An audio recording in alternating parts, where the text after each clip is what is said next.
This is the Misdirected Mark Podcast, a podcast about gaming, game mastering, and entertaining you, our listeners.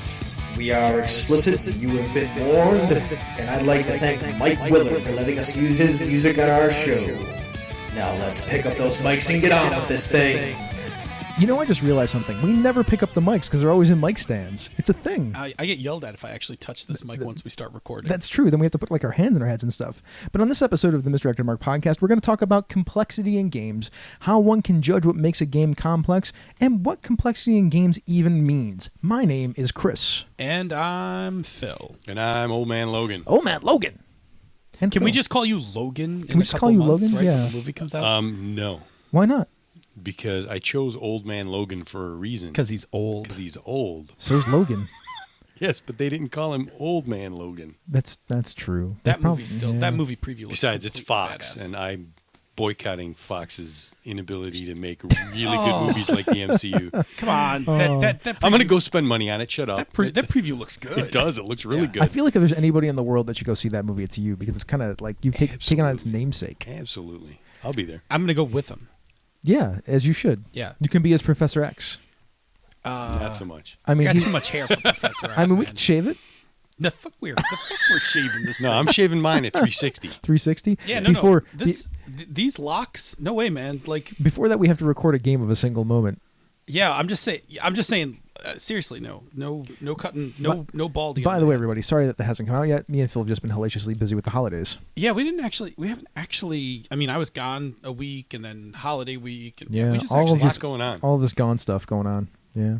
So, Phil, what's going on, man? Well, first of all, on the edge of the table, I have deployed the emergency spoon. The emergency spoon is out for folks. If people need, pick up. And also, Doctor Strange is protecting us tonight, courtesy of Loot Crate. Yeah. Not let me say, not courtesy. I'm paying for fucking Loot Crate. I will throw down the gauntlet and say it is the best Marvel origin story movie so far, and that does not include Guardians of the Galaxy because that doesn't count as an origin story to me.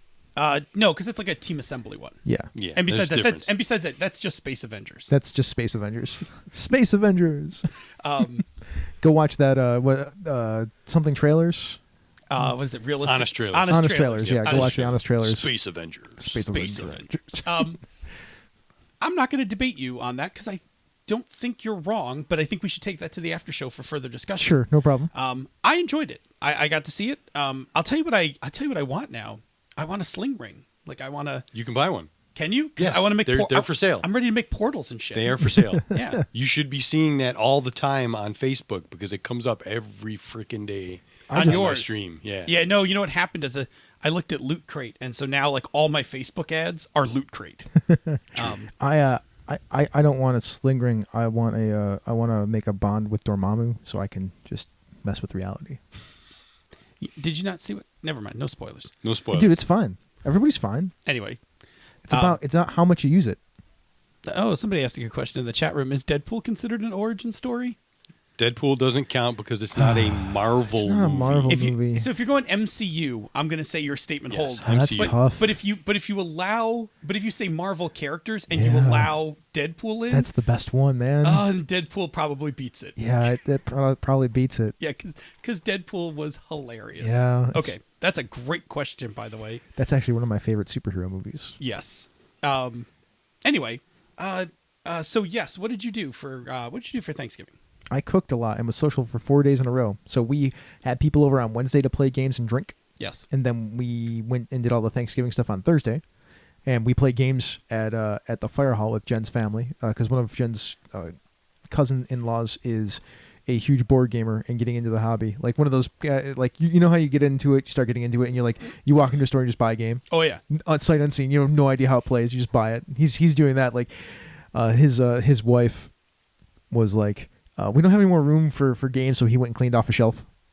There you go. You know, it's that kind of thing. So That'll do it. we played games for like 5 hours at Thanksgiving, and then on Friday we had Framsgiving, which also involved some game playing. Yeah. And then on Saturday, I did family dinnery type stuff with Jen's family, which didn't involve gaming. But by that time, I was socialed out by then. Like it's like being at a convention, man. No, it's worse. Conventions are fun.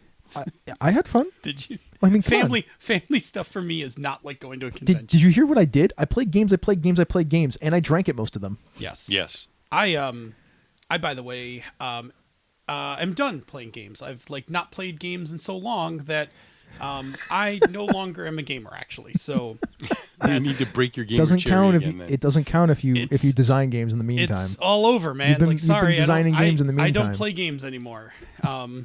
I nope. Are you sadder for it?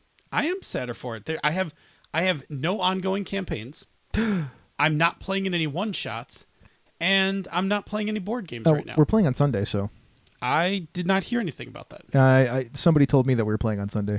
Somebody who's sitting on a balcony watching us in Mexico. Again, Hi, how's it going? I've heard rumors of that, but I haven't heard any plans of it. How's things We need going? to make the plane still.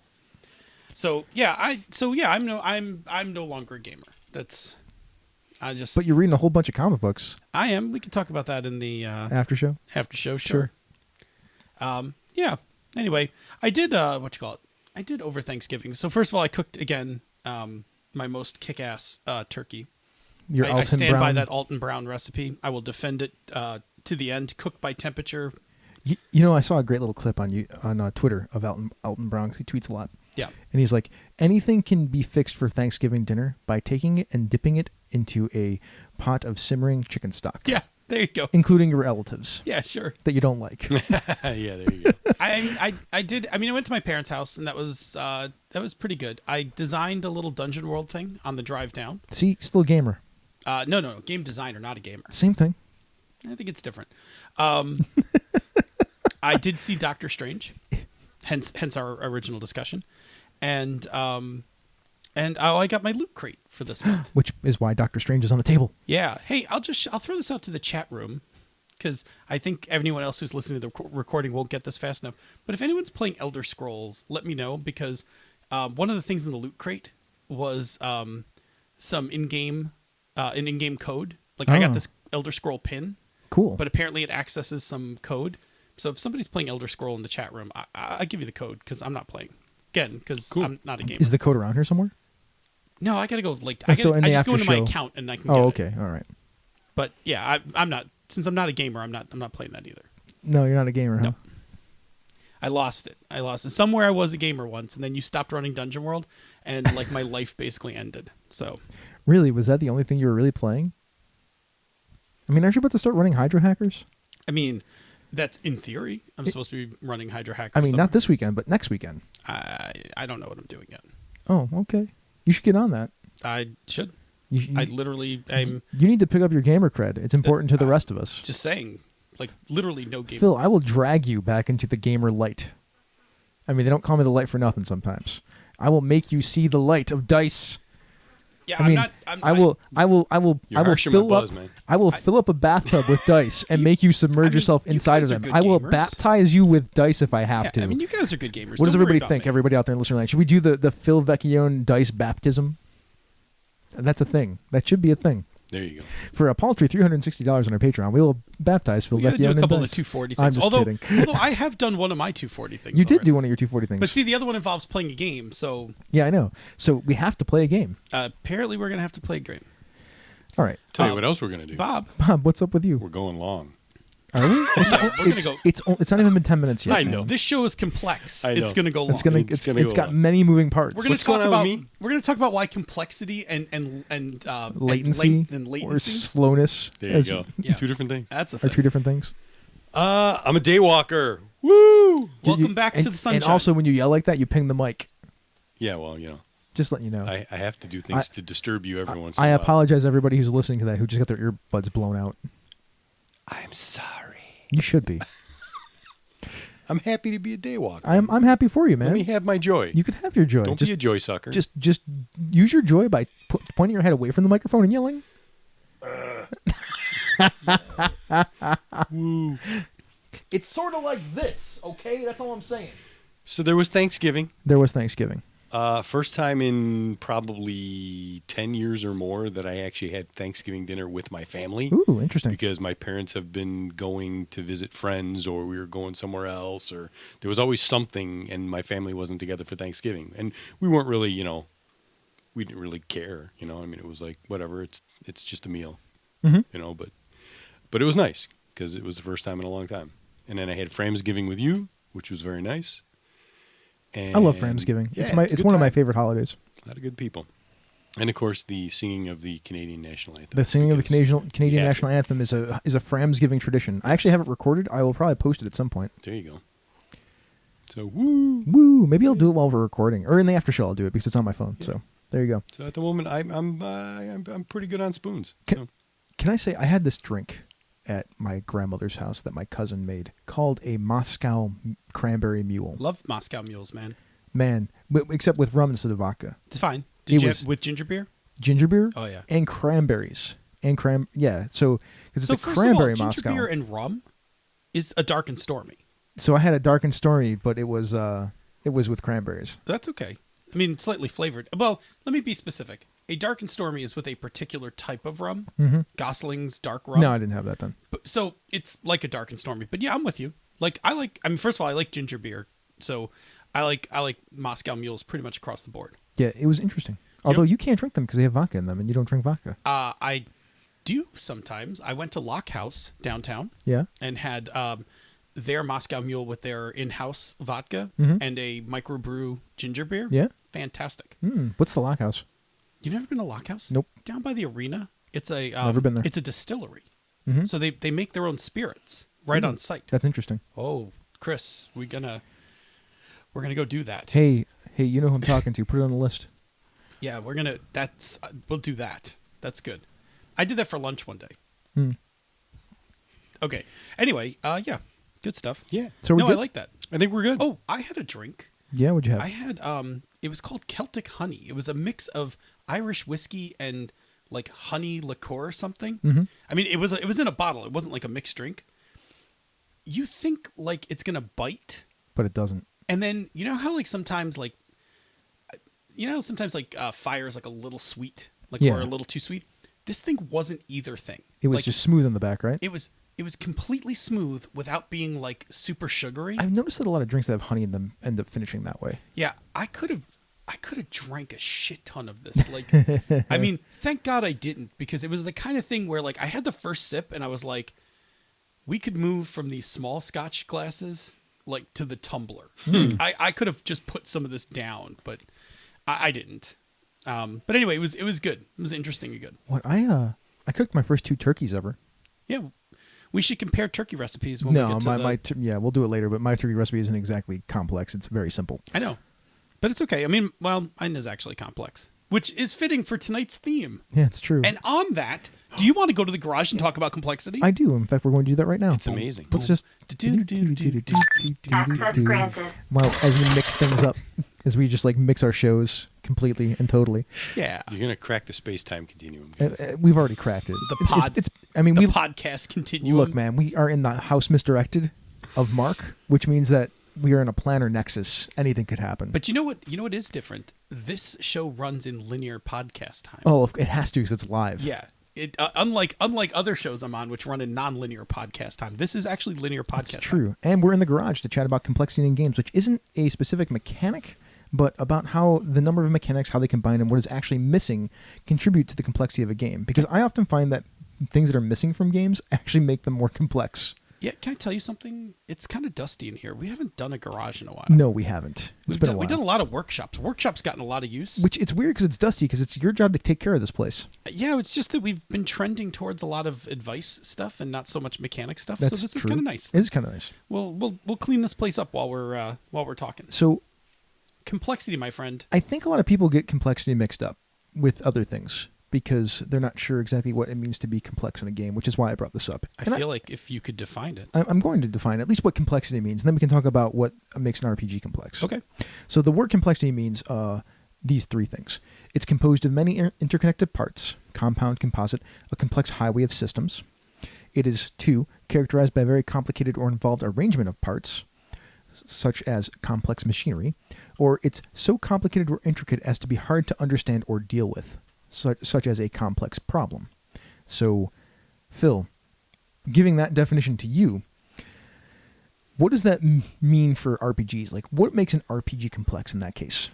Yeah, so there's a couple different ways you can look at this based on those definitions. So First of all, we could look at like number of specific rules. That's true. Right? Like if a game has got like a ton of rules in it, we tend to call that complex because Yep. you have to know all those rules in order to operate the game. Mm-hmm. Number of steps in a single rule or action.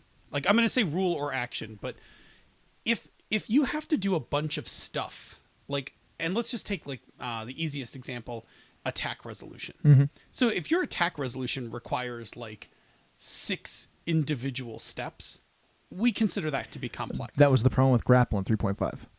Yeah. Yeah. Grapples. I mean, and we did a whole show on grappling in the past, but the 3.5 grapple is a hot mess of complexity because it's like one step, then another step, then another step, just to determine if you grappled the person.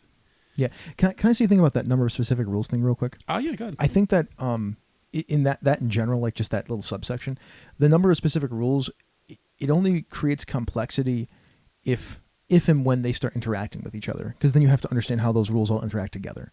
If they are all sitting by themselves and you just have to remember 10 different rules that work alone, it becomes less complex. Well, I think we're gonna get to interaction in a second. So I get what you're saying, but I would say I will posit that there is a number of rules that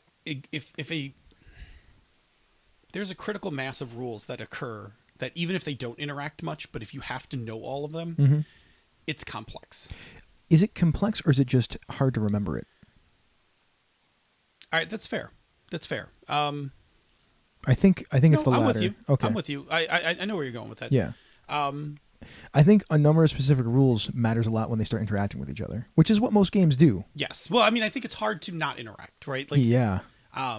So, yeah. Let's get to that because Yep. the next. So we'll get to that in two more examples. Yes. The next one is number of subsystems. Mm-hmm. Now, to be clear, a subsystem is kind of an encapsulated system that is within the game. Yes. So chase mechanics, Mm-hmm. some sort of social combat. Yep. Okay, things like that. Those are subsystems.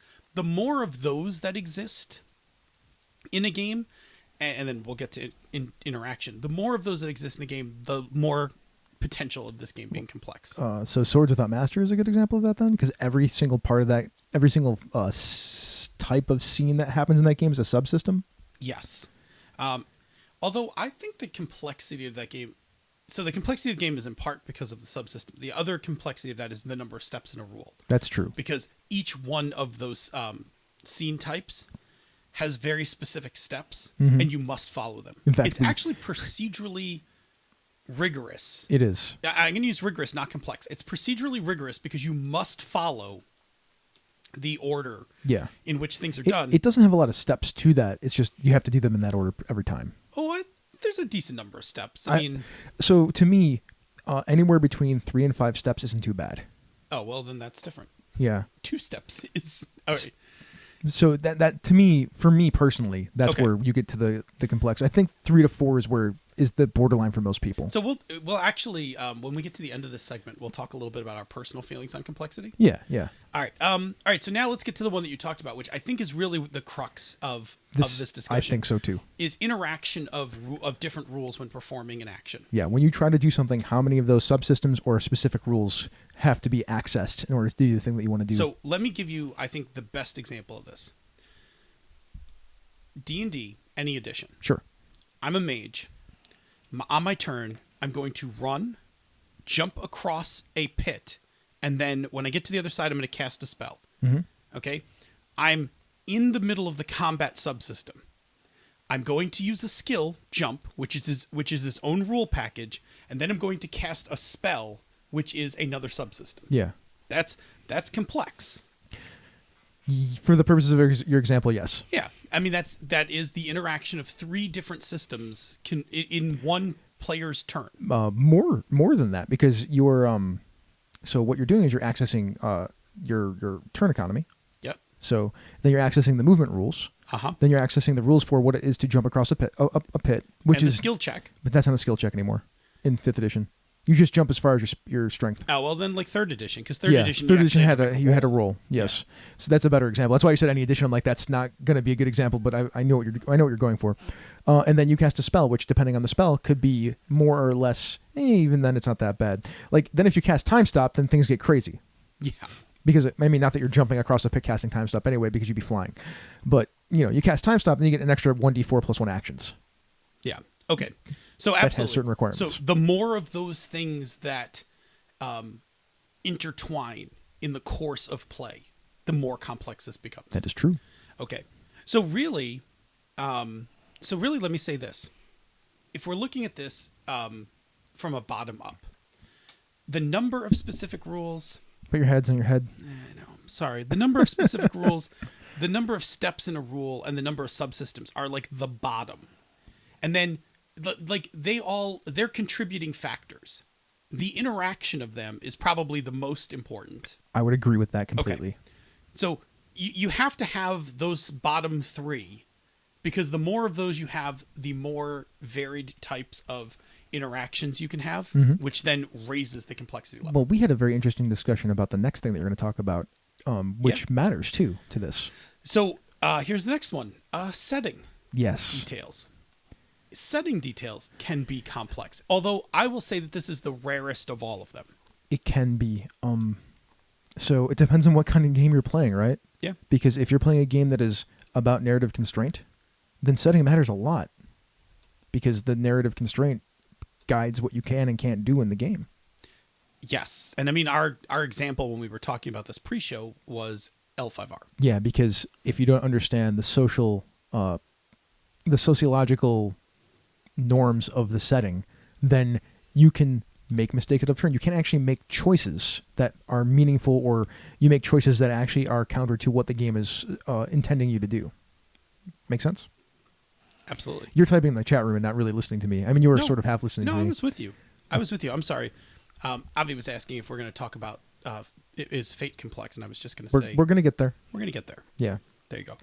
And then last one, which I think also goes on the bottom of this pile for potential for making complexity, is options.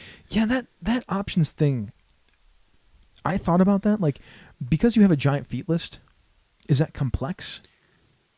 Or is it the fact that it generates the fact that you have more options to take during when you get to do stuff? When we talk about interactions, the more options that exist, the more things that could potentially bump into other things. That's true. There's more interaction between the rules. Right. The more spells that are accessible, there's a greater potential for things to bump into. It depends on the design of the game, right? Yeah.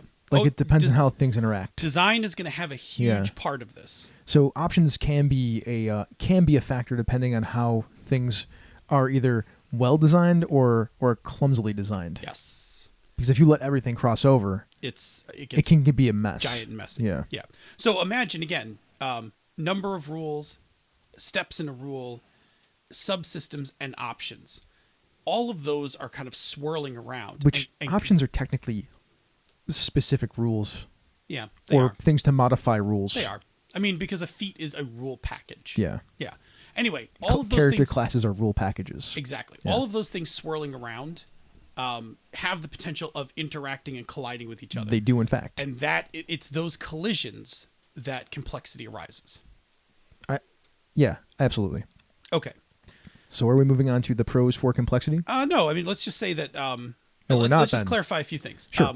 So games can be complex as an entirety, or parts of them can be complex. That is true. Somebody can say like, "Well, this game's fabulous, but the combat system is like a real, it's a real bear." Yeah, based on our discussion that we just had about the different parts, right? Mm-hmm.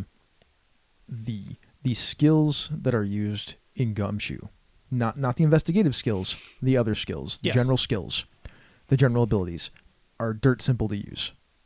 Exceedingly dirt simple. Spend some points, roll a Roll d6, a d6. hit a target number. It's really those two steps. Spend some points, roll a d6.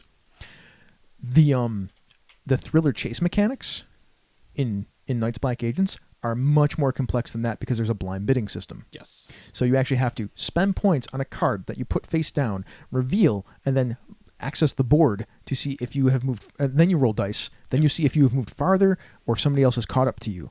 and then you do it again. So there's actually 5 steps compared to the 2 steps that we just talked Yep. about. It is a now whether that is very complex or whatever is not the point I'm making. The point is that it's a more complex system. Yeah, absolutely. Yeah, we're using the same base idea with another system on top of it. Yeah, which actually then gets to the second point, which is what I think you were just going at, which is when you are designing with an open system, so something like Fate, Powered by the Apocalypse, something like that. Gumshoe.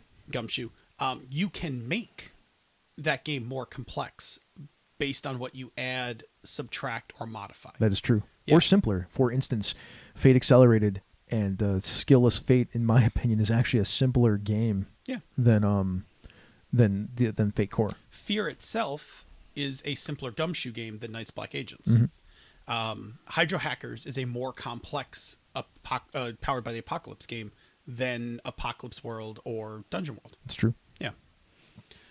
Okay. Yeah. So let's talk about. When I first, you had proposed this topic and started it, and I kind of came in and was chunking in some Chunking. text. You completely wrote a whole 5 more pages of text than I was Sorry. intending. I was intending this topic to be one thing, and then you came in and did another thing, which is fine because I think it's actually better for it. So. So one of the things I wanted to note is complexity isn't necessarily bad. No, not at all. I sometimes it has sometimes in certain gaming circles, complexity has a negative connotation. Like that game's too complex. Look, sometimes when you have game design, I know what you're saying. Sometimes when you have game design, to me, people get so simple with it that it takes the game away from it, and it becomes an exercise in storytelling, which is fine if And that's what you're going if after. that's what you're going for. But I've been playing other games Yep. lately that have also more game elements to them. Yes. Where the choices aren't just the choices actually impact what's going on a lot more than in certain other games, or at least in a more wide-ranging way. There's more game there to play with. Yes, exactly. So let's start by making a argument for why complexity in games is cool, and then we'll also, to be fair, we'll talk about why somebody might not like complexity in games. Sure. All right. So what are some pros for complexity? Like what's awesome about playing complex games? So it's that sense of accomplishment that you can get from mastering a game. So when you have kitted out your Pathfinder character from levels 1 to 20, and you're like, yeah, look at what I'm going to eventually be, and look at all the fun stuff that I put together, and look at all the fun things I get to access at some point in time, and the cool things that I can do. That feels good. Yeah, there are very many gamers in board games as well. I mean, Mm-hmm. there are people who love Oh, that's my thing.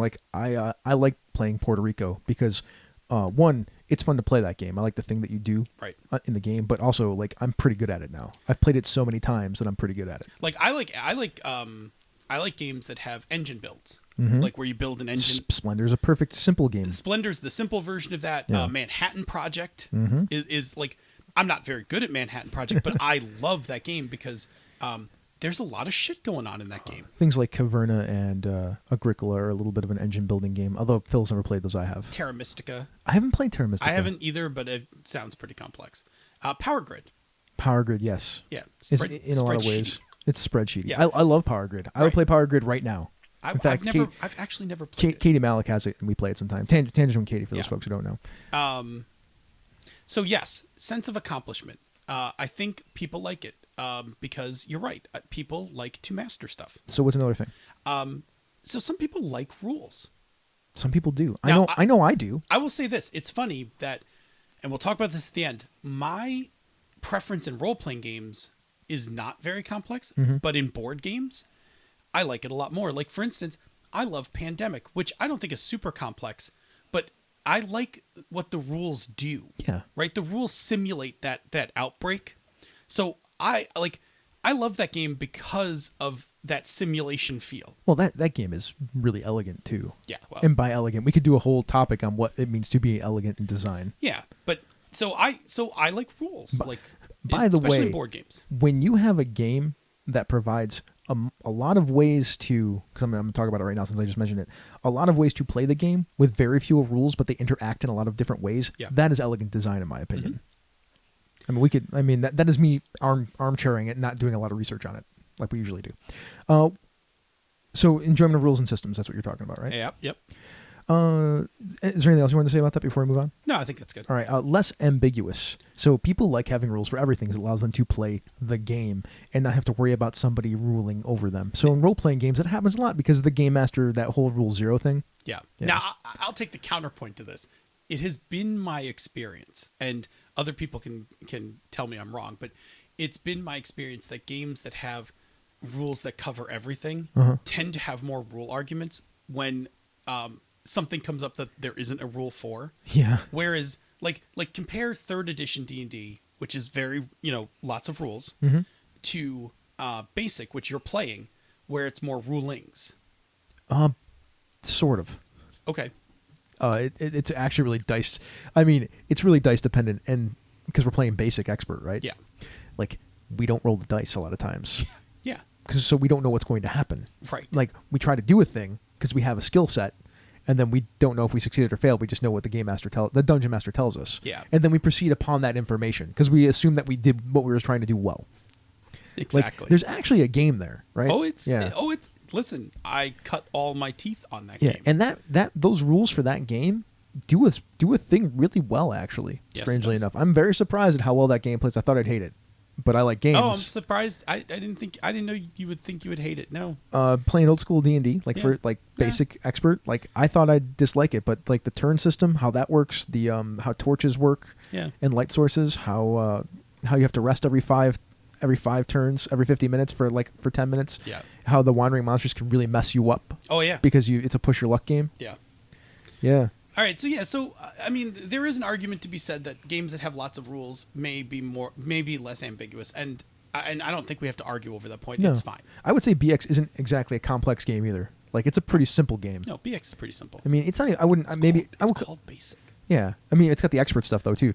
I was really annoyed when I found it because we're playing basic expert, but I only have the basic book. Yeah. I casted light on something's eyes. I'm like, cool. It can't act now. I can't do anything. And they're like, we're using the expert rules. It just has a penalty. I'm like, what? I was really sad. Just saying. I'm having these flashbacks because the basic book is I had the Mulvey, so the pink one, and then We're going long, and then Bob. the blue one. Sorry, I'm waxing.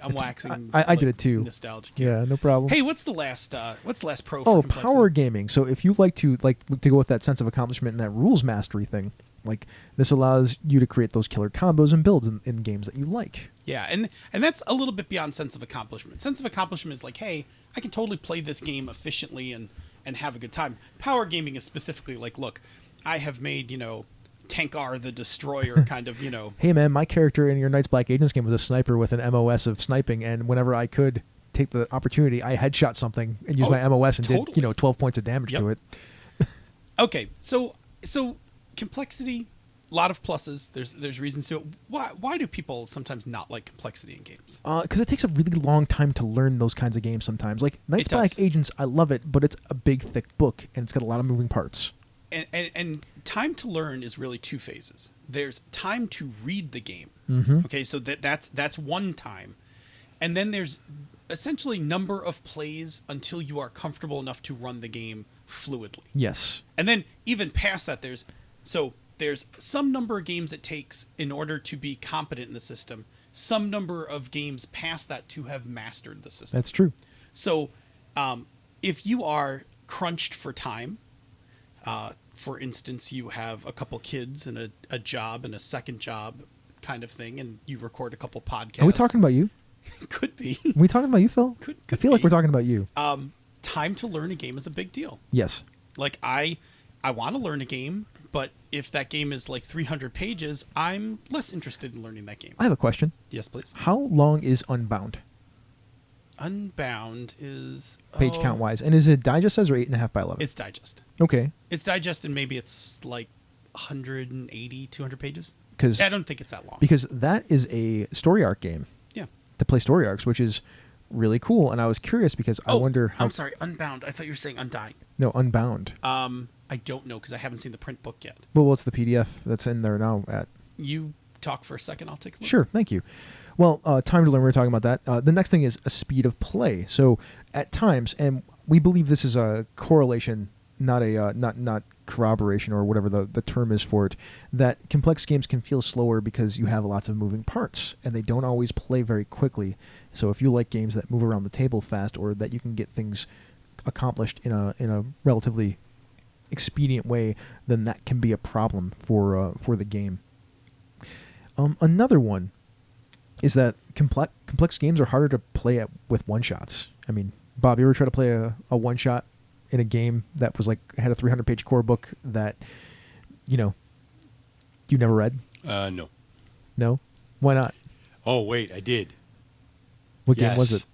Aces and Eights. Oh. At Gen Con. I played it with You Bob. played with. So yeah. how did that go? Holy crap, that was tedious. Yeah, it was. Wow. He's not wrong. So was the game bad, or was it just it was so? It is so complex. We had to learn how to make characters. which was 2 hours. Yeah. Then we had to sit down, and it was like, okay, we're going to run through a combat. And the initiative system it's a simple system, but it's got a low it's got a high latency to it. You have the potential to act a whole bunch of times in one round. It's a shot clock. It's a shot Oh, clock. it's got this feng shui, the Yeah. feng shui thing. Okay. And then, of course, you had to go through the actual comp. So, it was just for a one shot, not a good game. Not a good game. By the way, Unbound, 163 pages. See, that's a really short game that can actually play campaigns.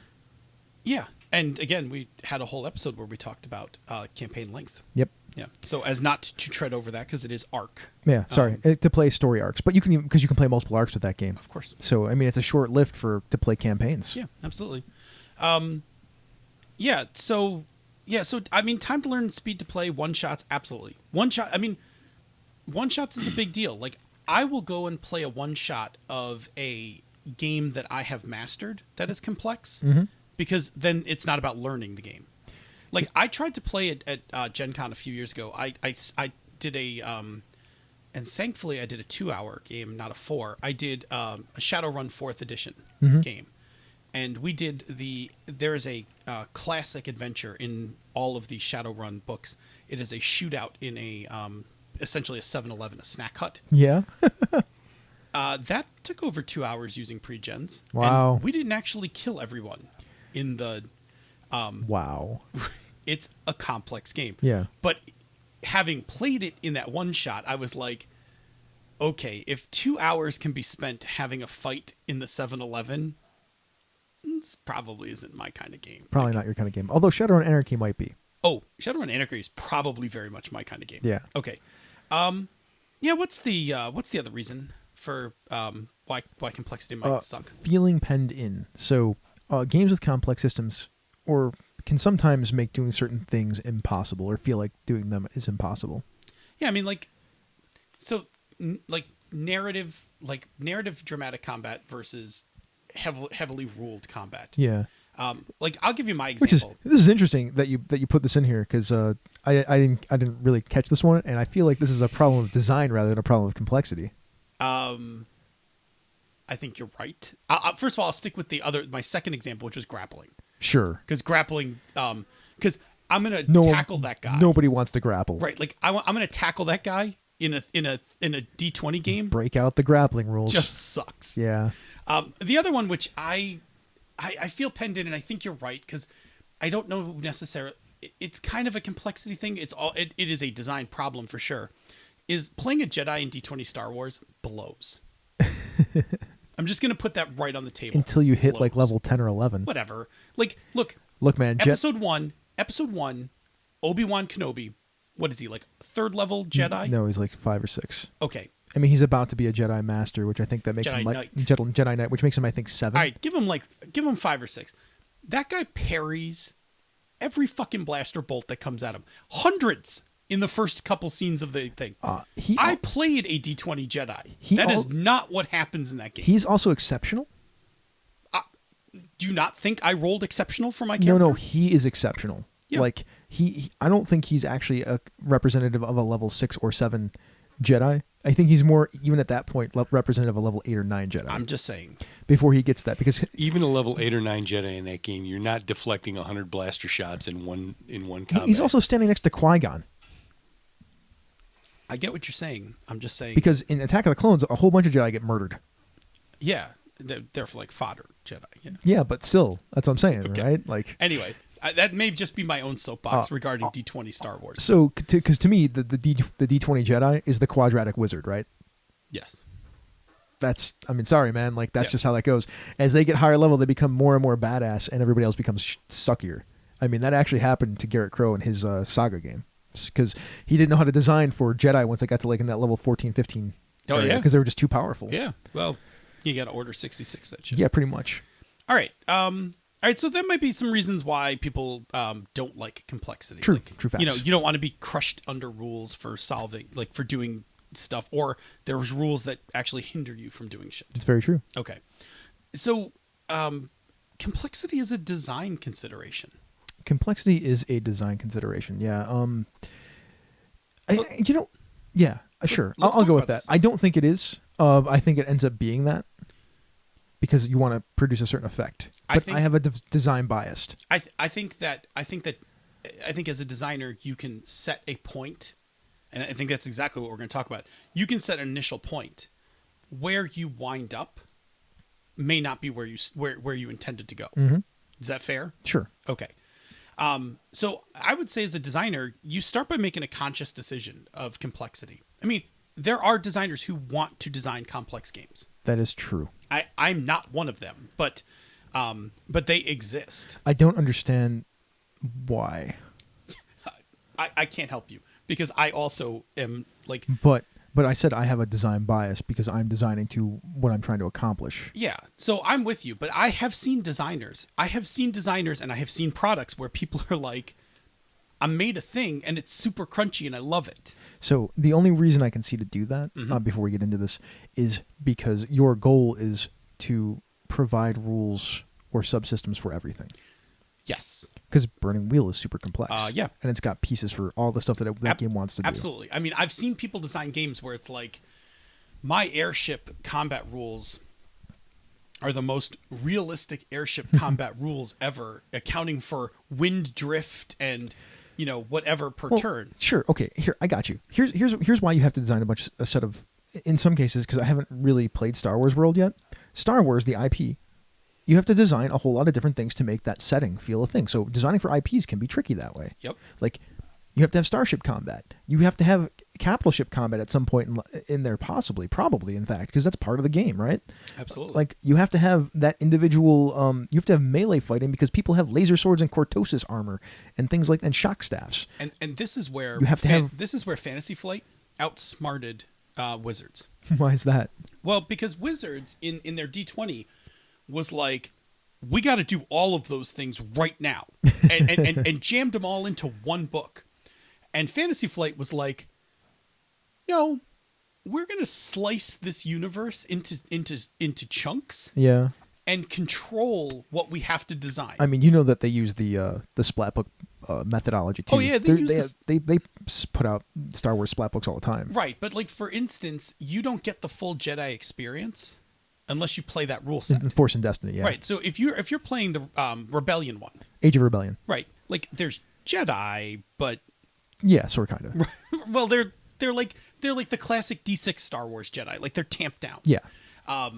So what they did was And you don't even really get Jedi in Exactly. Scum and or the Scum and Villain. no, it's not. No, that's not what Scum it's and called. I'm just blanking on it. I got you. I know what you're talking The about. first one, Yes. whatever the first one is, it's the Rogues and Scoundrels book. Yes. So here's the brilliant part of it. They looked at that IP and they're like, from a design standpoint, it's enormous complex, and we don't know how to. We don't necessarily know how to put all of it in one rule set. Mm-hmm. So instead, they were like, no, we're gonna make rule sets for experiences. Like, you want to go play some Han Solo types? Chunk. You want to go have a Rebellion, Rogue One like experience? Chunk. Chunk. You want to go play some laser sword wielding samurais? Chunk. Like, They're called Jedi, man. thank you. It's cool. It- You can call them Jedi. It's totally cool. But anyway, If people have been listening to the show long enough, they know that they're Eastern philosophy, Taoist, laser sword wielding samurai. exactly. And don't get me wrong, because how badass is that? It's right? pretty badass. Okay. But that's really smart from them. Like they basically acknowledge that this is a problem. I'll tell you another system that in one system, although it had some complexity, the original DC Heroes from Mayfair had that unit system. Yeah, yeah. And it was the game that could accurately represent Robin and Superman in one set of stats. That's a complex. It's elegant and complex, Except Superman can rip Robin in half. and can totally do it in the rules, but in the same set of rules. Yeah, but can Batman actually stand up to Superman in that rule set? I don't know. I didn't pit them against each other, but Batman was a fairly badass character in DC Heroes. Like Batman could do a lot of shit. Did he have the ability where he had the writer's power on his side? Actually, so what they did for him was they had these things called Omni gadgets. Yeah. So he had like a number of Omni gadgets on his belt, and the player when the player expended one, they basically said what it was. So they did have that Yes. rule. They had that rule in the game. Yeah, it was brilliant. Like, it's a laser penknife because I'm trapped, above boiling lava. Oh, look, Like, I happen to bring my kryptonite with me. Yeah. Bat shark repellent. Yeah. Really? You've got freaking bat shark repellent on you what's right wrong- now? what's wrong with that? exactly. Anyway, okay. Wow, we just Dark Knighted it and said Yep. Batman 66 it in the same right. like 5 seconds. I mean, we are that good. I don't know if that's good, but I think. Oh, that's good. All right. So, complexity is a design consideration. yes. And I will argue with you because my bias is elegant, simple first, elegant if I can't be simple. Okay, and then lastly, I don't want to be considered complex. Yeah, it's funny because you designed a game that's super complex. I know, and I'm hoping it's at least elegant. And if it isn't yet, it will be when I'm done. We'll get there. Yeah, it's semi-elegant. All right, so first thing is you gotta set an initial marker. Where do you think you're gonna land on this? Like, I want this game to be simple. That's a design consideration because you want to try to design towards that. Mm-hmm. Okay. And you got to kind of consider that in terms of your design goals. I know Hydro Hackers has to have a level of complexity because that bag mechanic is extra. That's extra. That's a whole extra subsystem. That is it's not just a subsystem, it's actually one of the important parts of the game. It's important, so it has to stay. Yeah. Which means that my complexity level has to go up. Yes, because you can't use the bag mechanic as your randomizer. Right. I have to now be this complex. It doesn't actually it links into your other mechanics, but it isn't the core mechanic. It's just Right. an important mechanic. Exactly. Okay. And then you add in the neighborhood system. Chunk. Yep. Yeah. Now, luckily they tie together. Yes. They're like a cycle, which makes the game move well, but it's not I wouldn't call it simple. No, and actually the design challenge I have is I now have to make that more elegant. I don't know if you have to make it more elegant. You seem to make sure that when it's presented, it makes sense. It's intuitive. Hmm? I mean, that could be elegance too. And making. I don't know if elegance and intuitive go together, but of course, I haven't done enough studying on the idea of what is elegant and what isn't. Yeah. Okay. Second, once you know where you are, you need to design towards that goal. Mhm. So, if you're going to make a complex game, you're going to start trying to make it. No, I don't want to do that. I was going to be snarky. I was going to do air quotes and go realistic because that's a buzzword for me to stay away from. You don't want it to be realistic. You want it to be you want whatever the mechanics of the game to be to work. Yes, like that's what you need to be working for. Yeah, towards whatever the goal is that you've set for yourself. Like Yes. they need to fulfill the design purpose, the purpose of the game. Like Yeah. your game is trying to do a thing. Your mechanics, no matter how complex they are, actually need to do what the game is trying to do. Having a lot of rules for the sake of having It's a rules terrible idea, is I think. a terrible idea. Correct. I- I mean that razor that you always need to hold them up against is this interesting? I don't want to get into the idea that there's a right way and a wrong way to do this. I just think there is in some ways. I mean your design aesthetic and mine are very close, so I can't argue any of this with you, right? Yeah, because I don't think like Pathfinder's doing it wrong. Like I think that game does exactly what it's trying to do. That's my opinion. I think Pathfinder's a perfectly fine game. Yeah, it's like, just no, not one I like to play. I think design-wise, it's doing exactly what it's trying Oh, to yeah. do with all of the complexity that it has around it. Absolutely. It's providing a specific experience. We are actually going to talk about that in a second. Yeah. Okay.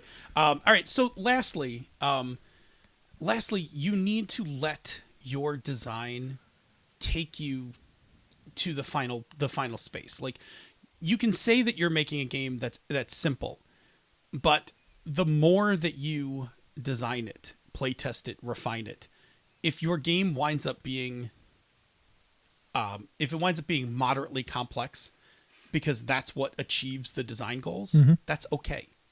Like, achieve your design goals. Yeah, I'm going to say the thing that's going to be a disagreement with you. Like, I don't think complexity in design is anything that you ever aim for. I think you have goals and then you try to design around them, and sometimes you end up being complex. And there's nothing wrong with complexity as long as your game is intuitive. I'll say this. I don't disagree with you, and I think what happens is I think that in design, complexity arises from how people try to solve problems. Yes. So some people try to solve problems with very simple solutions, and some people try to solve problems with very complex and big solutions, because ultimately game design is problem solving. Yeah. So there's another thing too that we're not even thinking about, that we didn't talk about in complexity in design. Often things that are more complex have more meaning in play. Yes. Because a single D20 roll doesn't always feel, it can, but it doesn't always feel like it has the same weight as a complex task that you're trying to accomplish that has multiple D20 rolls, that has also fiction surrounding it. Yeah. Like, we often solve that problem in games like Dungeon World by just saying, like, well, there's a thing that you're trying to accomplish, and then you have to do a certain set of things in order to accomplish it, which ends up being more rolls anyway, or more things that you have to accomplish. But it's the same basic idea. Like, the thriller chase mechanics aren't one roll; they're a track that you're running down. Yeah. There's a reason for that, because they're simulating that chase thing, and two, they're a more complex thing instead of just being one roll, because it's supposed to simulate that whole feel. Well, and the other thing it's going for is a chase is a multi-beat. In a movie, a chase is a multi-beat. It is, in fact. Segment of, I don't want, scene, I guess is the right word, but scene might not be the perfect sequence. term. Sequence, thank you. Gotcha. It's a multi-beat sequence. That mechanic in Knights Black Agents simulates that.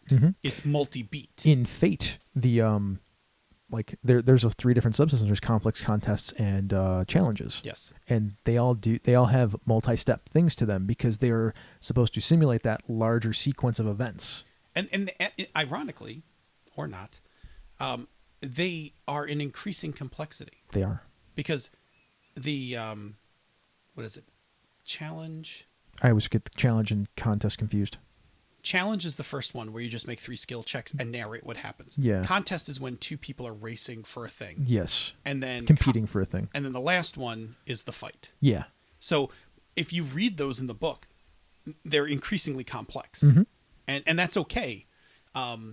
Because they get used in different ways in the book. That's true. Like, they tell you when to deploy one versus the other. Okay. Yeah, I think that's all I want to say about designing and complexity. I will say that from my own personal game design, I said it. Simple, less complexity. Elegant, complex is if I have no other choice. Yeah. And then if it's complex, then I need to be as smooth as hell about how to present it. I'm all over the board. Depends on what I feel like playing. Which is fine. Which is perfectly fine. Yeah. Bob, the chat room's chatty. Yes, they are. What are they? Chat, do they care about anything that we're saying? Yes, they do. Oh, okay. What do we got here? Archmage 1, Noah Ban? Yeah, Noah. Yeah. How's it going?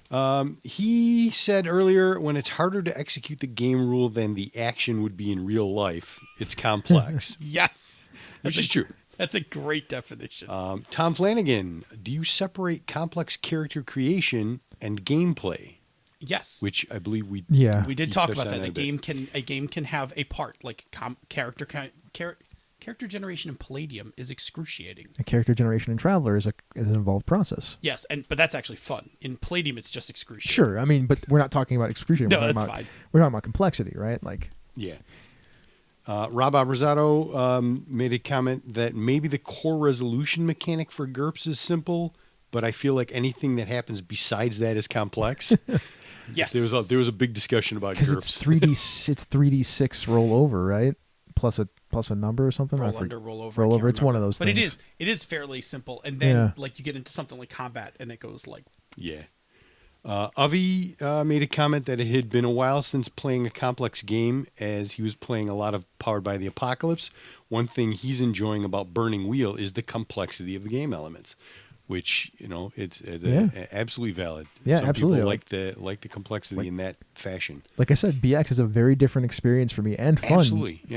from Dungeon World. They're doing essentially the same thing, and they're kind of in the same ballpark of game in some weird way because they're one's the kind of the ancestor of the other. It is funny. but they play way different. Yeah. I actually want to go back and play BX because I'll run it. Yeah, it's fine. We can play it. I really have no totally problem. Play that. That's Yeah. I mean, I'll go back and play it for a couple sessions because I played it in my childhood, and there's no guarantee I played it correctly. yeah. Like because Oh. because I played the game before I read the rules. Phil, Like, Phil, you love it because I'm gonna have like doodads on the board for like, well, here's what turn it is. Here's the torch thing. We just Yeah. turn the dice for it, or we move the marker on it, and like, no, yeah, it'll be that's- great. That's awesome. Ange said she had a comment that she thinks some people gravitate towards high complexity games because they don't need to have high trust in the GM. When she plays a low complexity game, she has to trust that the GM isn't going to bully or overpower her and the other players. Absolutely. That's the third edition. I'll use third edition as an argument. Third edition, one of the components, one of the design considerations was organized play. Mm-hmm. And so third edition was designed with like rules for every occasion, every situation, so that GMs didn't have to make a lot of rulings, which the design consideration was it will create a more uniform experience from one place to another. Yeah. I am going to counter. There That's are fine. there are plenty of. I mean, I don't disagree with Ange's assessment at all. Like Yeah.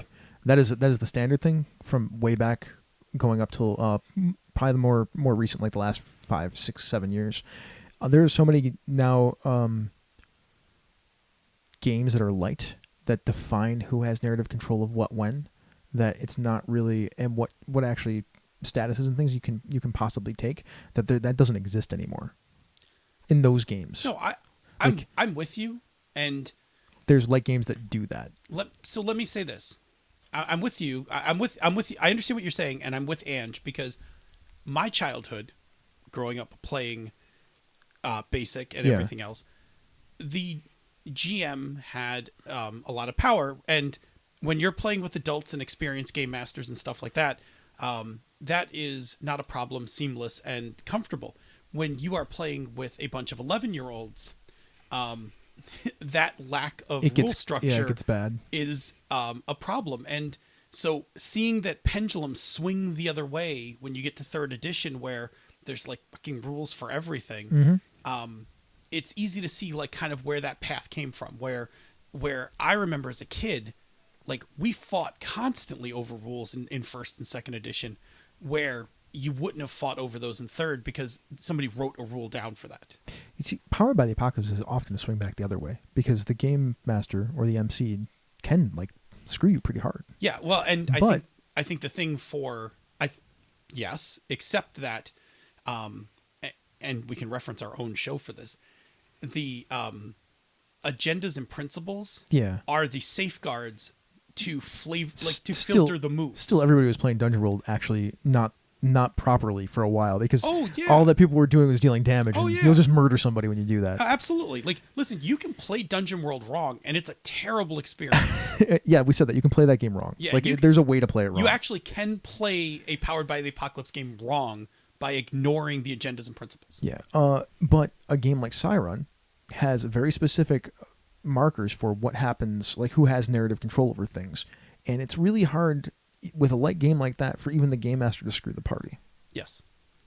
So yeah, I completely agree with you that modern game design has remedied most of those problems, but I'm with Angela, like having grown up and played with some pretty immature game masters because Yeah. I was pretty immature too. Yep. Those early games that didn't have those protections, man, you really could get screwed. It's the games that give the game master a lot of the control.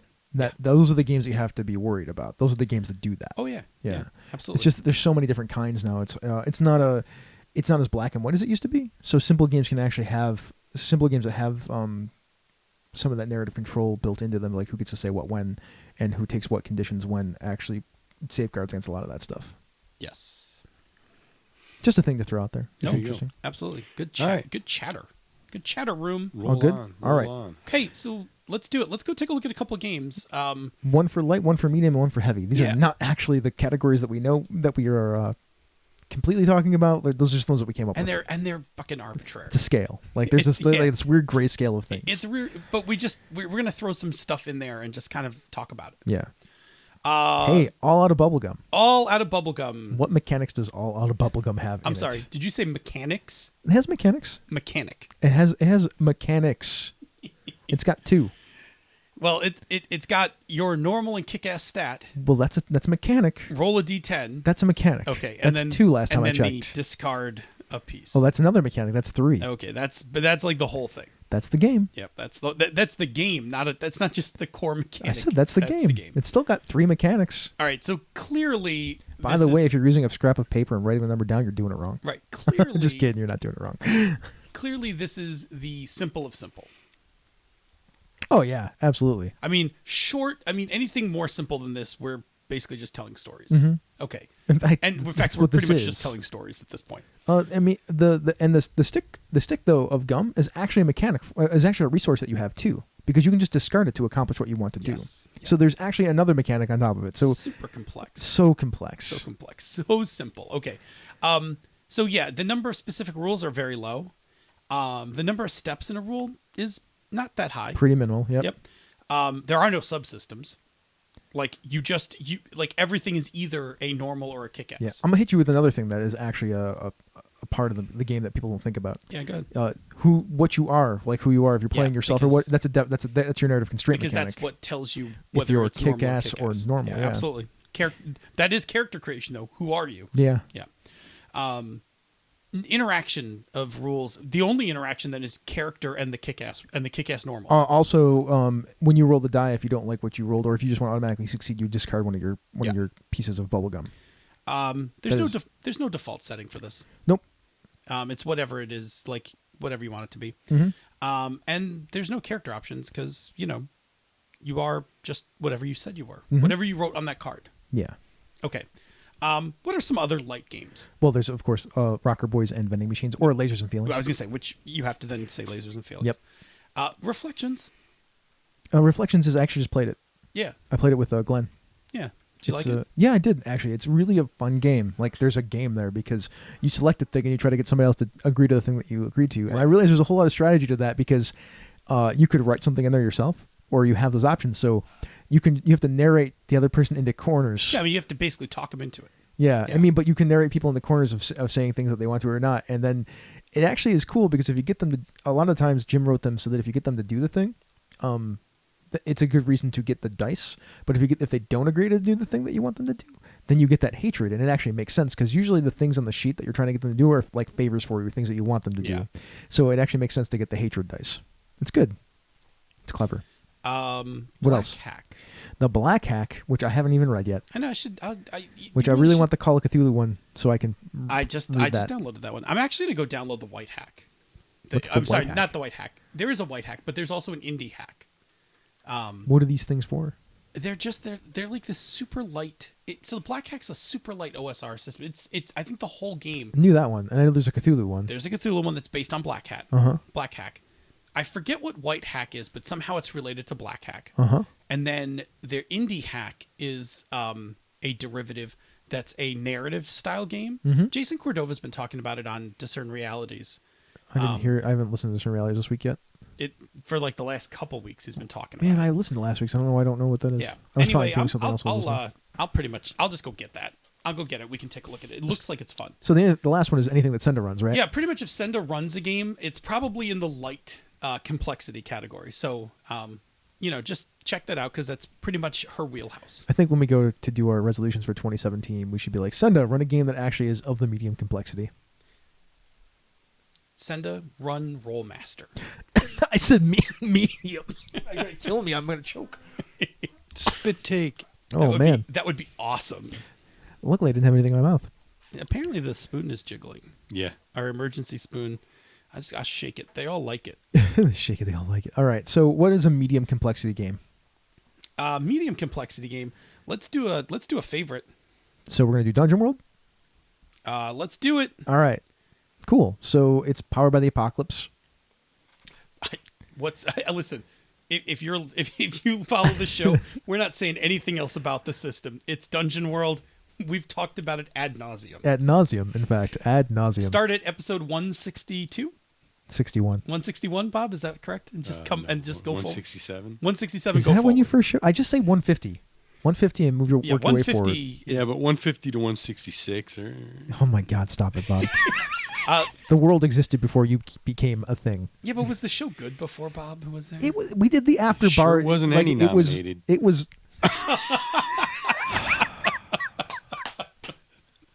It was Golden Geek nominated.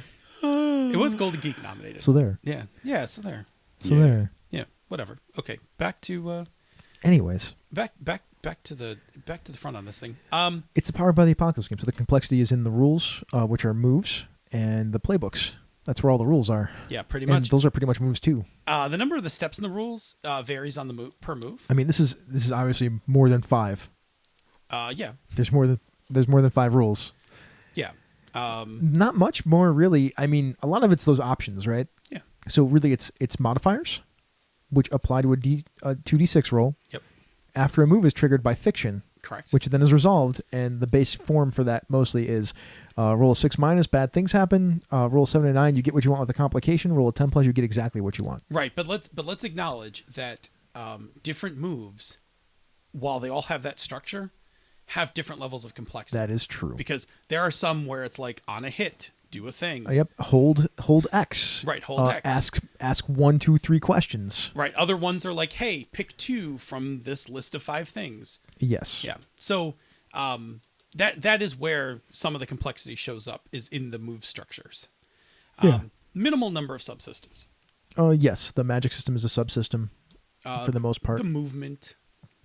Movement. Overland travel. Oh, overland travel. Yeah, overland travel. Perilous journey The kind hireling rules are a subsystem Yeah. because that uses loyalty in people Yeah. and a skill. That's a tag, basically. Yeah, exactly. Not a lot of subsystems. Not a lot of collisions going on there. No, it's all pretty much there on the basic and special move sheet. Magic is one of those things that collides. Like, you do a move to cast a spell, and then you resolve what the spell did. Yeah, it's all of 2 steps. Not super complex. Sometimes it's not though, because you have to sometimes pick off the pick list. Yeah. See, that's exactly. that's the thing. When you roll a 7 and 9, well, actually, a lot of times you have to pick off the pick list. That's usually the extra step that happens sometimes, or you have to be super creative, which is the extra step that happens sometimes. Let's see. Defy Danger is all about being creative. Yeah, settings depends. Settings tend not to be very complex. The setting, there are predetermined settings, but in the core book, you were just building out a fantasy setting. Exactly. Yeah, that is how that works. The options are limited They're in the because playbook. it's your advanced move selections. Yeah. I mean, that's actually the nice thing. It's a pick list to make your character. I love it. Yeah, it's right. It's encapsulated. Other medium games, we will put Fate in this category. Yeah, I think Fate is like the next step up for that because Yeah. a lot of the rules are pretty.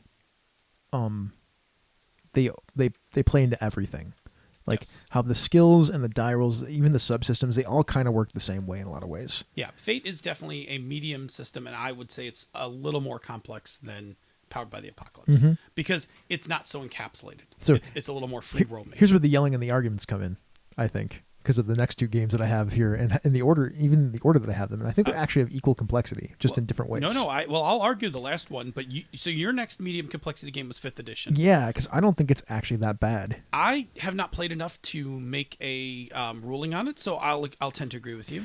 You don't really have a whole lot of choices at each level that you get up. So I mean, like it's constrained that way. The spells, they don't stack like they used to because of a thing called concentration. That rule has limited so much stuff that you don't get all that craziness that you used to have. So that makes the game a lot simpler.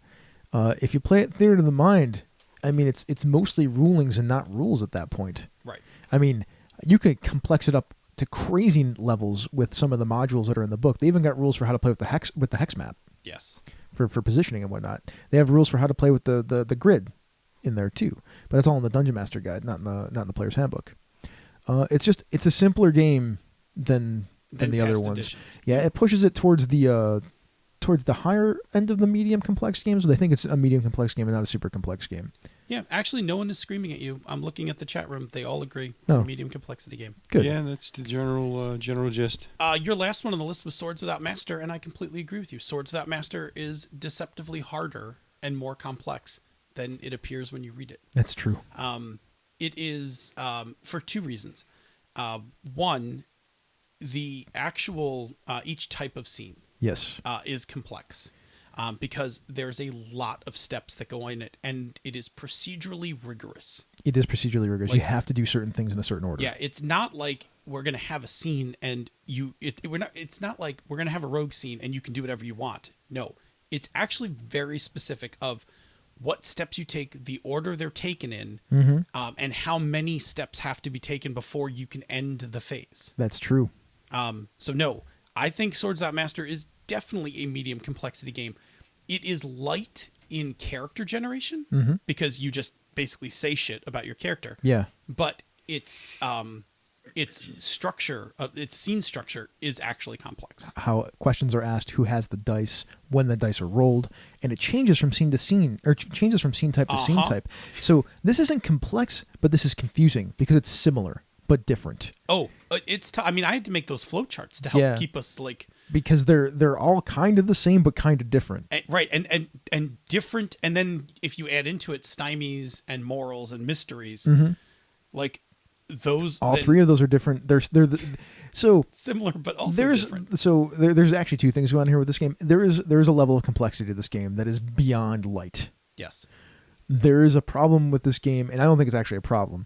There's a problem with this game though, where when you look at something and you look at something itself and they look kind of the same, and you can't really distinguish between the two things. That is going on all over the place in this Oh, game.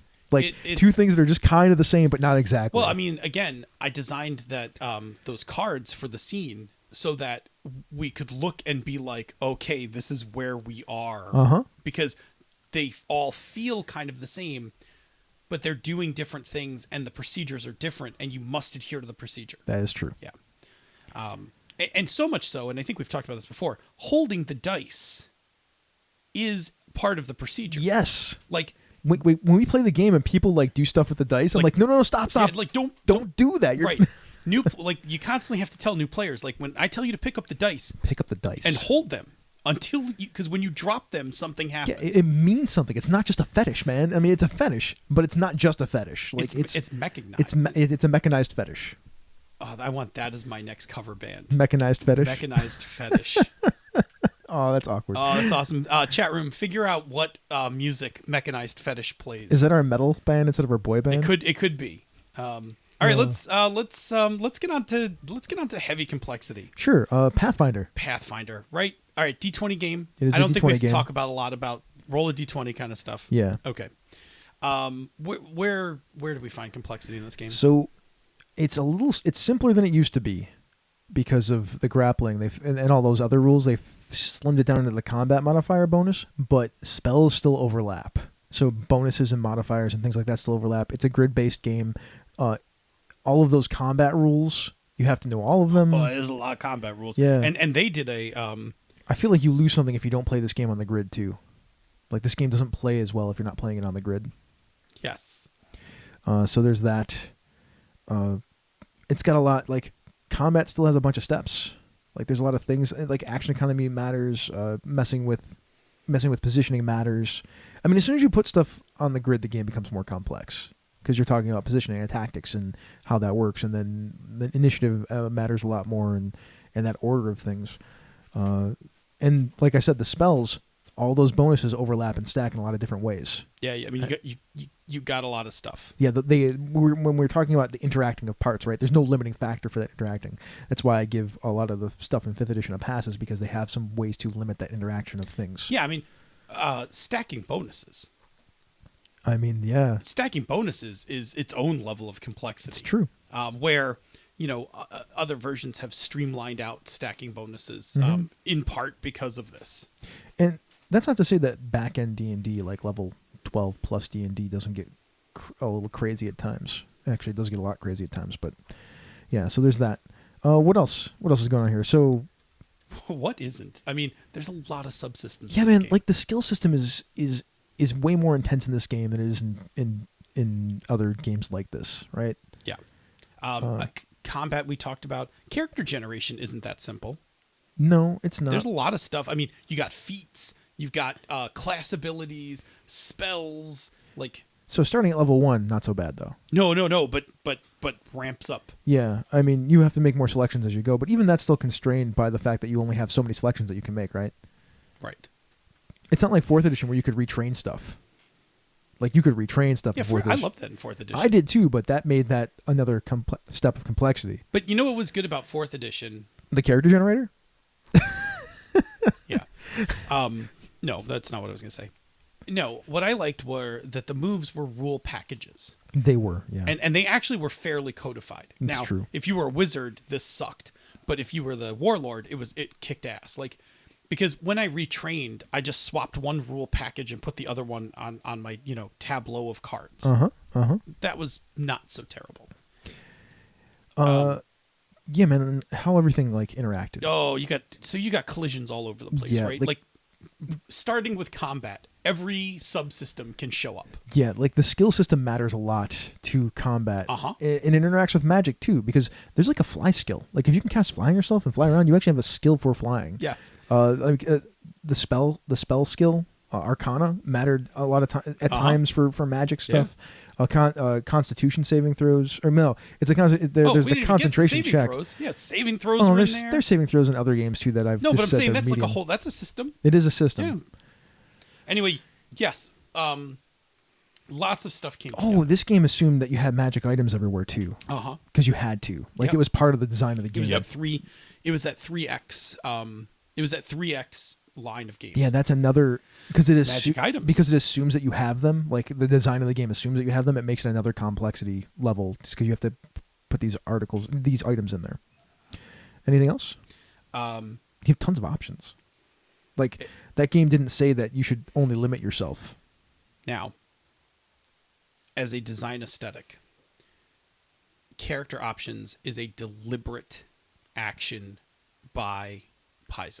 Yeah, it's a marketing scheme. It's a marketing scheme because you sell more books to players than you do to GMs. Yeah. So character option books are the bread and butter of Pathfinder. Yes. Because one GM buys an adventure for 4 to 5 or more players, but a splat book can be purchased by all the players if they want. That's true. In fact, they actually tried to go to a methodology where sometimes they would sell splat books that were just for character options, and sometimes they'd sell splat books that were had a little bit of everything in them. Because they were testing the market. Yeah.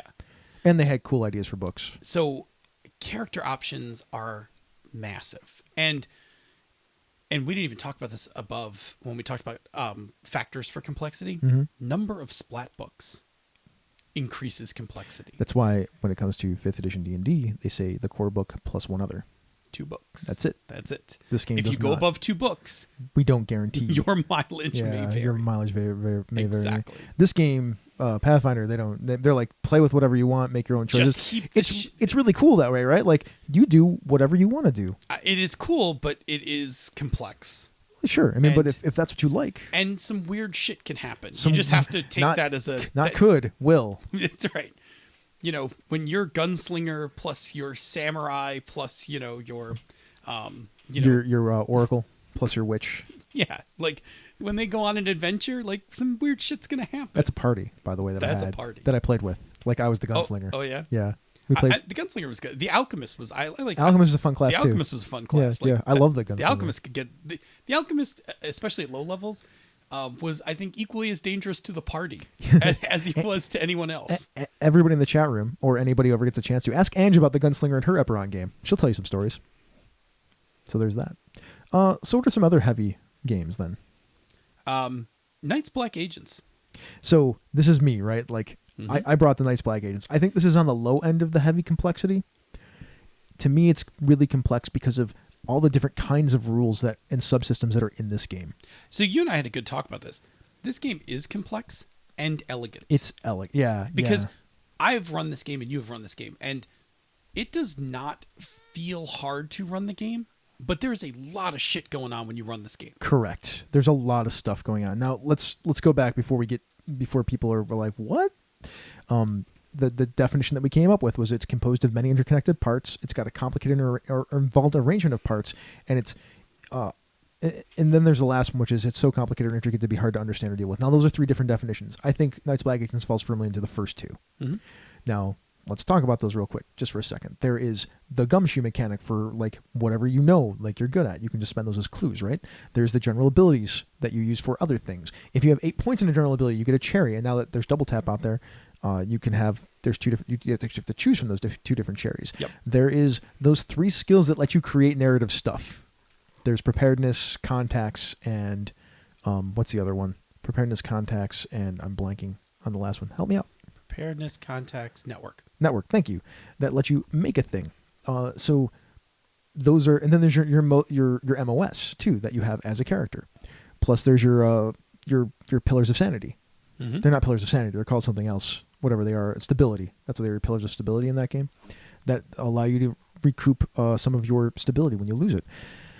That's another thing that's in the game that is a narrative and mechanical thing. Then beyond that, you have the thriller chase mechanics, which now have been ported to different types of thriller chases, from hacking to whatever. Like there's all sorts of the stuff. investigation one where you're like looking for the person in the crowd. Yeah, that one. That one's great. Yep. So there's that application of that, which has that whole, like I mentioned before, that blind bidding mechanic and that track that you put your tokens down on, so you can actually track that kind of stuff. Move on beyond that. Then you have, for the Game Master, the Conspiramid, the vampire reaction pyramid, and how they can build their vampires up before the game even starts. I mean, that is a lot of moving parts. Yeah, it is a lot of moving parts. I'm sorry, I forgot about heat. Yeah, I'm sure there's one or two other things you might have missed. Yeah, so that's why Knights Black Agents is a complex game. And I don't argue. It is elegant because it doesn't feel complex. It doesn't feel complicated. It plays really well. All those parts really work well together. It's one of the reasons why I keep saying that it's one of the best games I've ever seen. Absolutely. Next one on the list, 4th edition D&D. 4th edition D&D. I'm also going to say elegant. It is. Those moves, the cards, the and cards all that, are great. It made what could have been a really complex system really cumbersome. Yeah. Not so cumbersome. It's not so cumbersome. And I say that because I, and tipping my hand, am not a huge fan of complex games. Played that game for like a year and was pretty happy with it. Yeah. Yeah. And complexity, when you start to let those moves interact with each other. Yeah, it can get a little nutty. Well, it's got some stacking stuff. It's got some cool shit can happen. You can be moving people around the board. It's a grid game too, right? Oh yeah. So I mean, it's got turn economy. It's got all that other stuff. Oh yeah, it totally does. Here's a shout out to the boys at Gaming and BS. Rollmaster, Chartmaster definitely falls in this. I don't know. Known as Chartmaster. I got nothing for this. I don't know anything about this game. Yeah. It is. I haven't played it in years, but I think it falls in here. And somebody else I saw in the chat room mentioned another one, Champions. I don't never play Champions. Yeah, just trust me. We'll just put Champions right in. Yes, Champions. Yes. I mean, I know especially Champions character creation. Look, man, I know You need a PhD in math. I know Champions has that bucket full of dice thing going on, but does that make it complex? No, its character creation is massively complex. Okay, so the character creation is actually complex. What about the game itself? I don't think it's that simple. It's been a long time since I've seen a version of Champions. Let's just confidently say it goes in the heavy pile for right now. Sure, no If problem. you want to research it, we can find it. Okay. Lastly, Burning Wheel. Yeah, man. Like, I mean, I've read Burning Wheel. I've played Mouse Guard, which is it has some the medium version of the medium Burning version Wheel. of Burning Wheel. Yeah. Yep.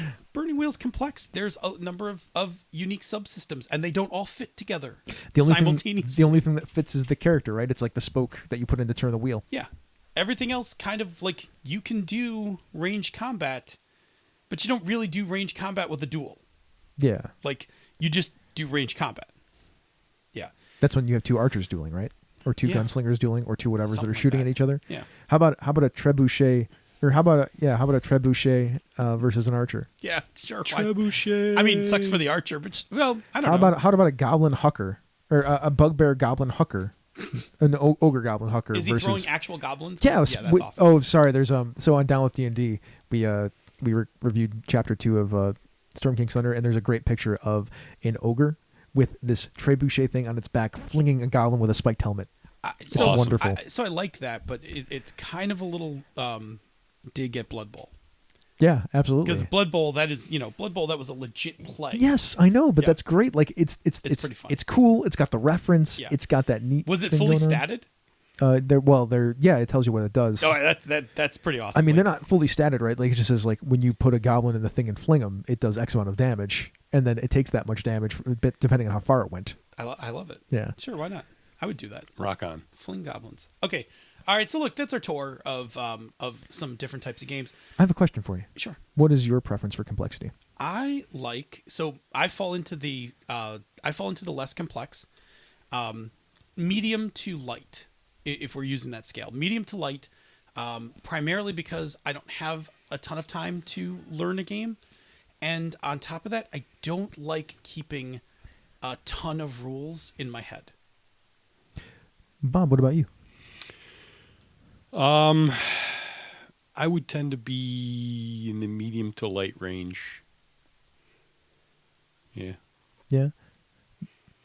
You, I don't sir? like it to be I was wondering if super anyone was going to ask me. No, I mean, I just No, we were getting to that. either you were gonna answer for yourself, or one of us was gonna ask you. Yeah, yeah. How about you, Chris? I firmly sit in the medium complexity. Those are my favorite kind of games. I will play light games. I don't mind playing light games. I think they're also I think they're fun. I think most of them are really good. To me, most light games, all they're doing is giving a randomizer to push fiction. Yeah.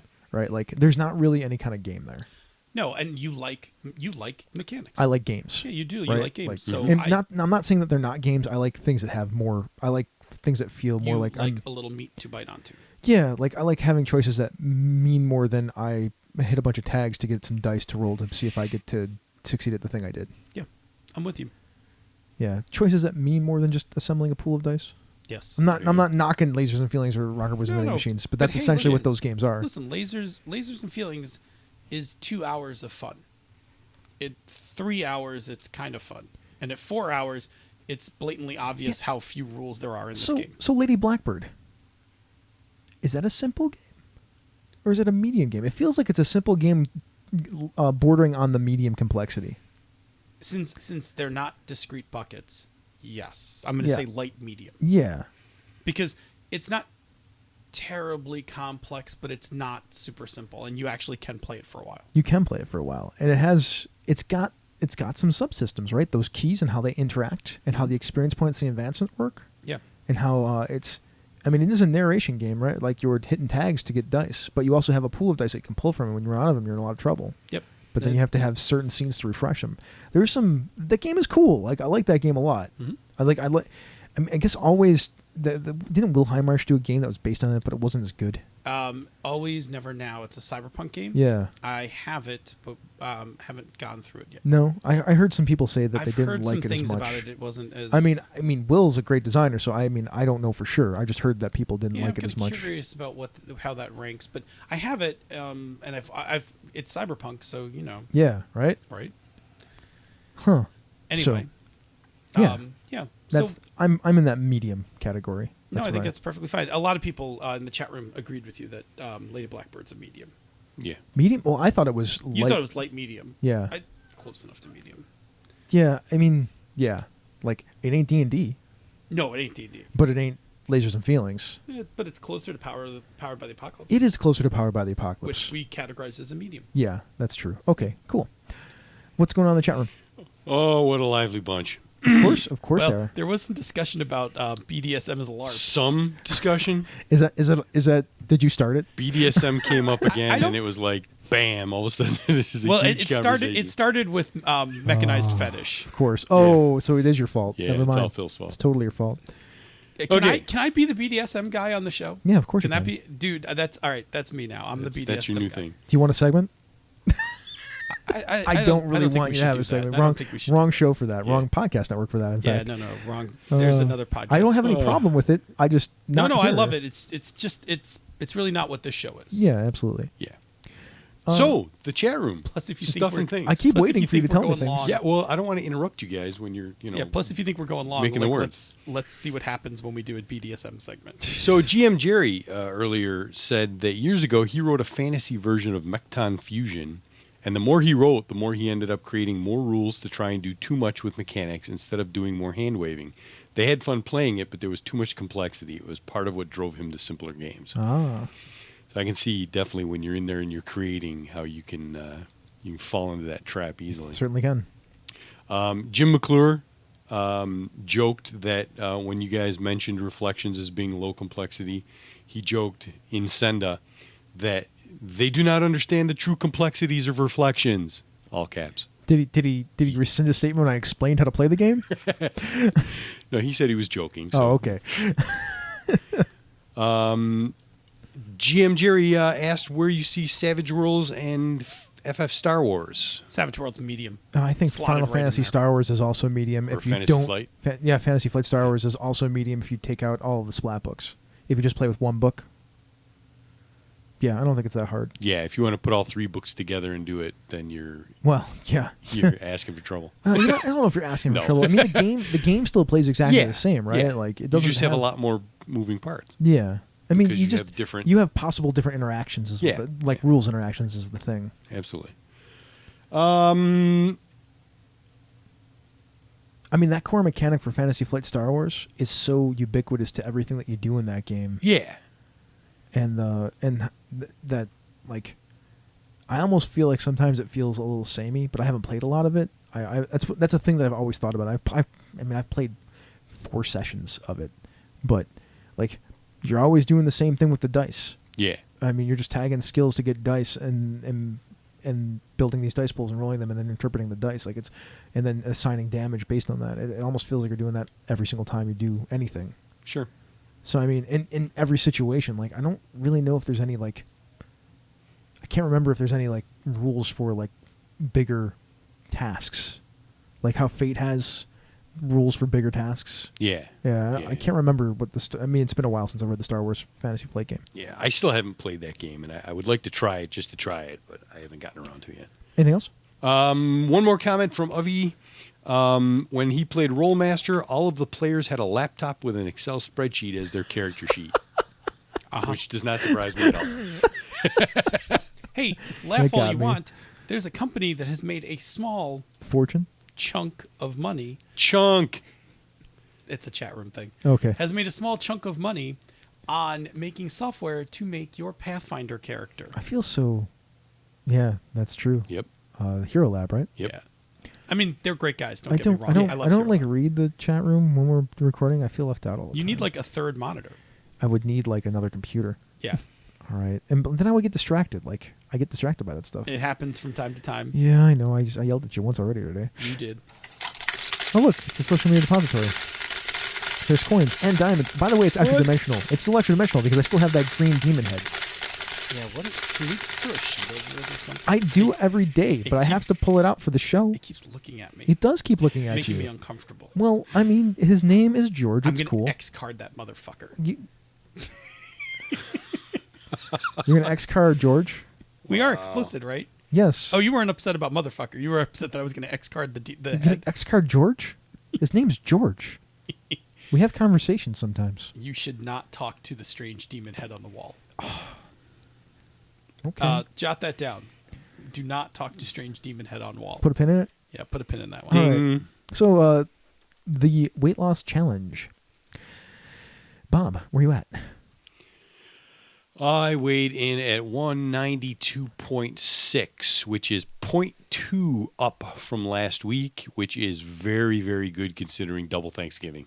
So I feel pretty good about that.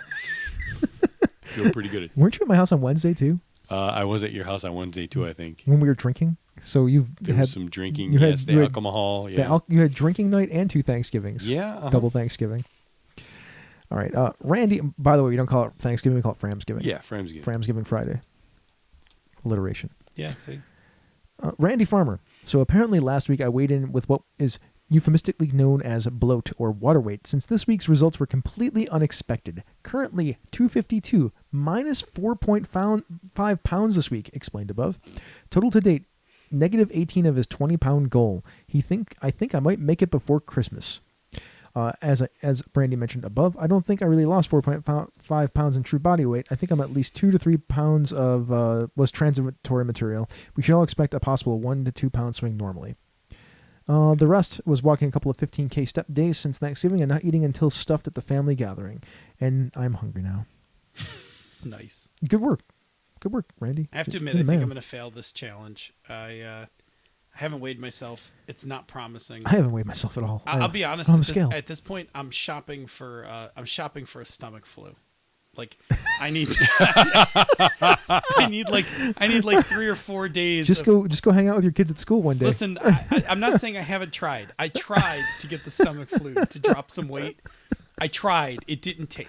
Oh man, that's hilarious. So I'm probably going to give away my very complex signed copy of Burning Wheel because I've had enough other problems that I've completely screwed up all my self-care, including taking care of myself in probably every way imaginable. Yeah. And eating has taken a hit for that, and I am trying to turn it around, but it's been kind of a mess. So Jared Rasher, his goal is 220. His last week was 229. This week he's 230. Not even going to ponder on it. Onwards. Well, it was, that Thanksgiving. Thanksgiving's a tough one, man. Yeah. Jason Hobbs, currently 211. He's up a pound from Thanksgiving. All right, let's see.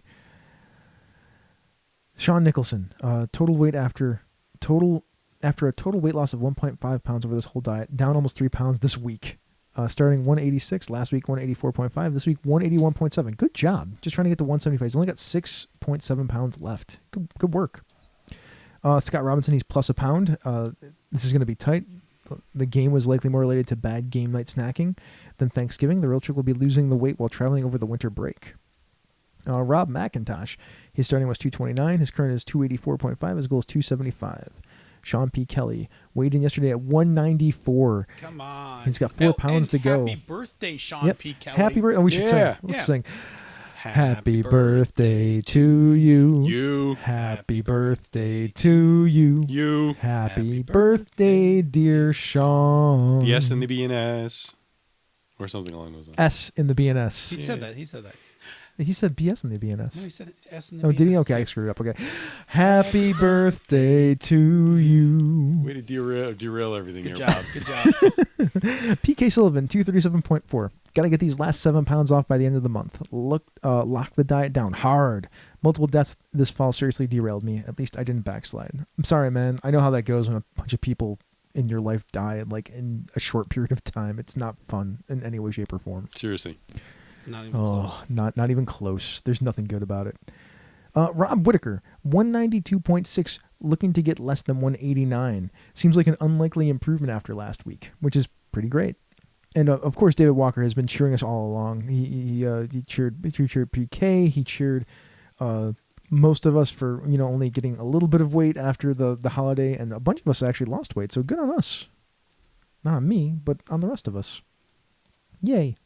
Yeah, really good. Keep it up. Somebody's got to do Keep something. chugging, everybody. Keep chugging. I'm gonna have a comeback if not in this challenge, in the next one. Like, Don't call it a comeback. no, it'll be a comeback because I kind of completely. Ain't gonna be no rematch.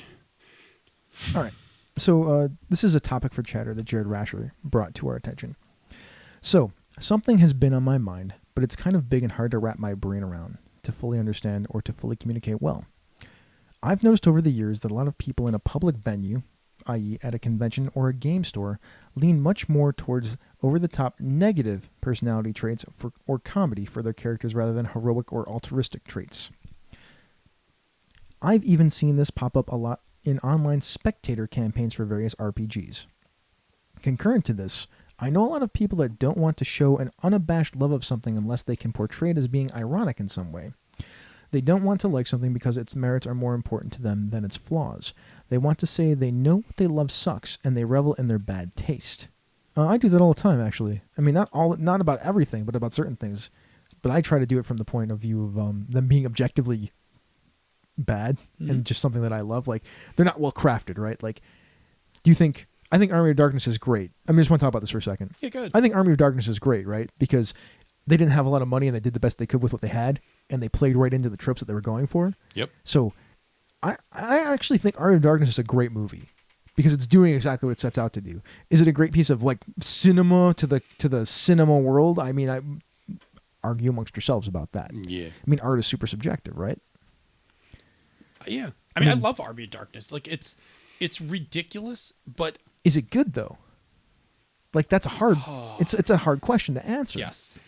I mean, what lens are we looking at it through, right? Like, Yeah. based on what are we comparing it to? Like the Avengers that had $300 million budget compared to this thing that had like $1 million budget, or even less than that. I think it had less than that. I think it was like they had like very little budget for that movie. Oh, it's Tough, so right? hard to It's so hard. listen. I can tell you from the way it makes me feel Mm-hmm. that Army of Darkness is awesome, right? Like, I watch it and feel better. Like, I have a positive emotional response. Yeah, you have for a watching personally it. positive emotion. Yes. I do too, right? Yeah. Yeah. Like from trying to look at it from a point of view of like, this is a movie, right? And it's a comedy, and it's supposed to be a bit of a satire, a gore fest. Not even a satire. It's not even a satire at all. It's supposed to be a bit of a mockery of the horror genre. The pit and the Yeah. ridiculous volume of Blood. Yeah, like Yeah. it's executed really well for what it's trying to do, I think. I will say this. No. I suspect that movie, the construction of that movie, is far smarter than it's made to appear to look on screen. Correct. Like, I think Sam Raimi did a phenomenal job. Yeah, I putting think that it's thing way more together. thought out than you think that is thought out. Now, Demolition Man. Look at Phil laughing over Yep. there. I got nothing on that one. It's bad, right? Yeah, Like, That's but terrible, but man. it's humorous to watch, right? Briefly.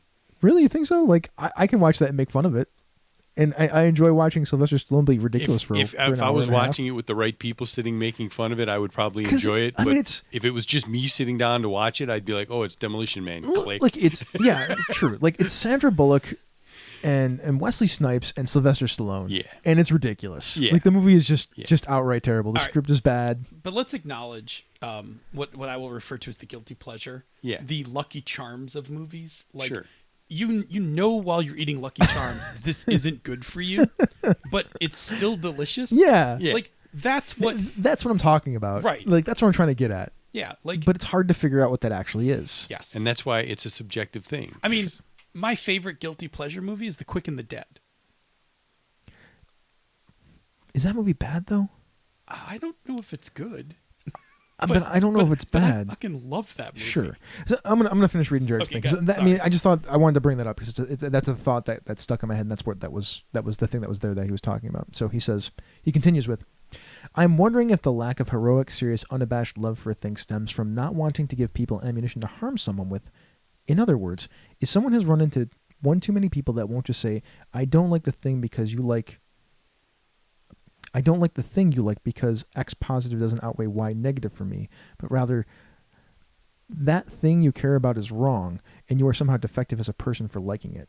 Might that not cause someone to distance themselves from their own passions a bit?" All right, let's talk about that, All right. because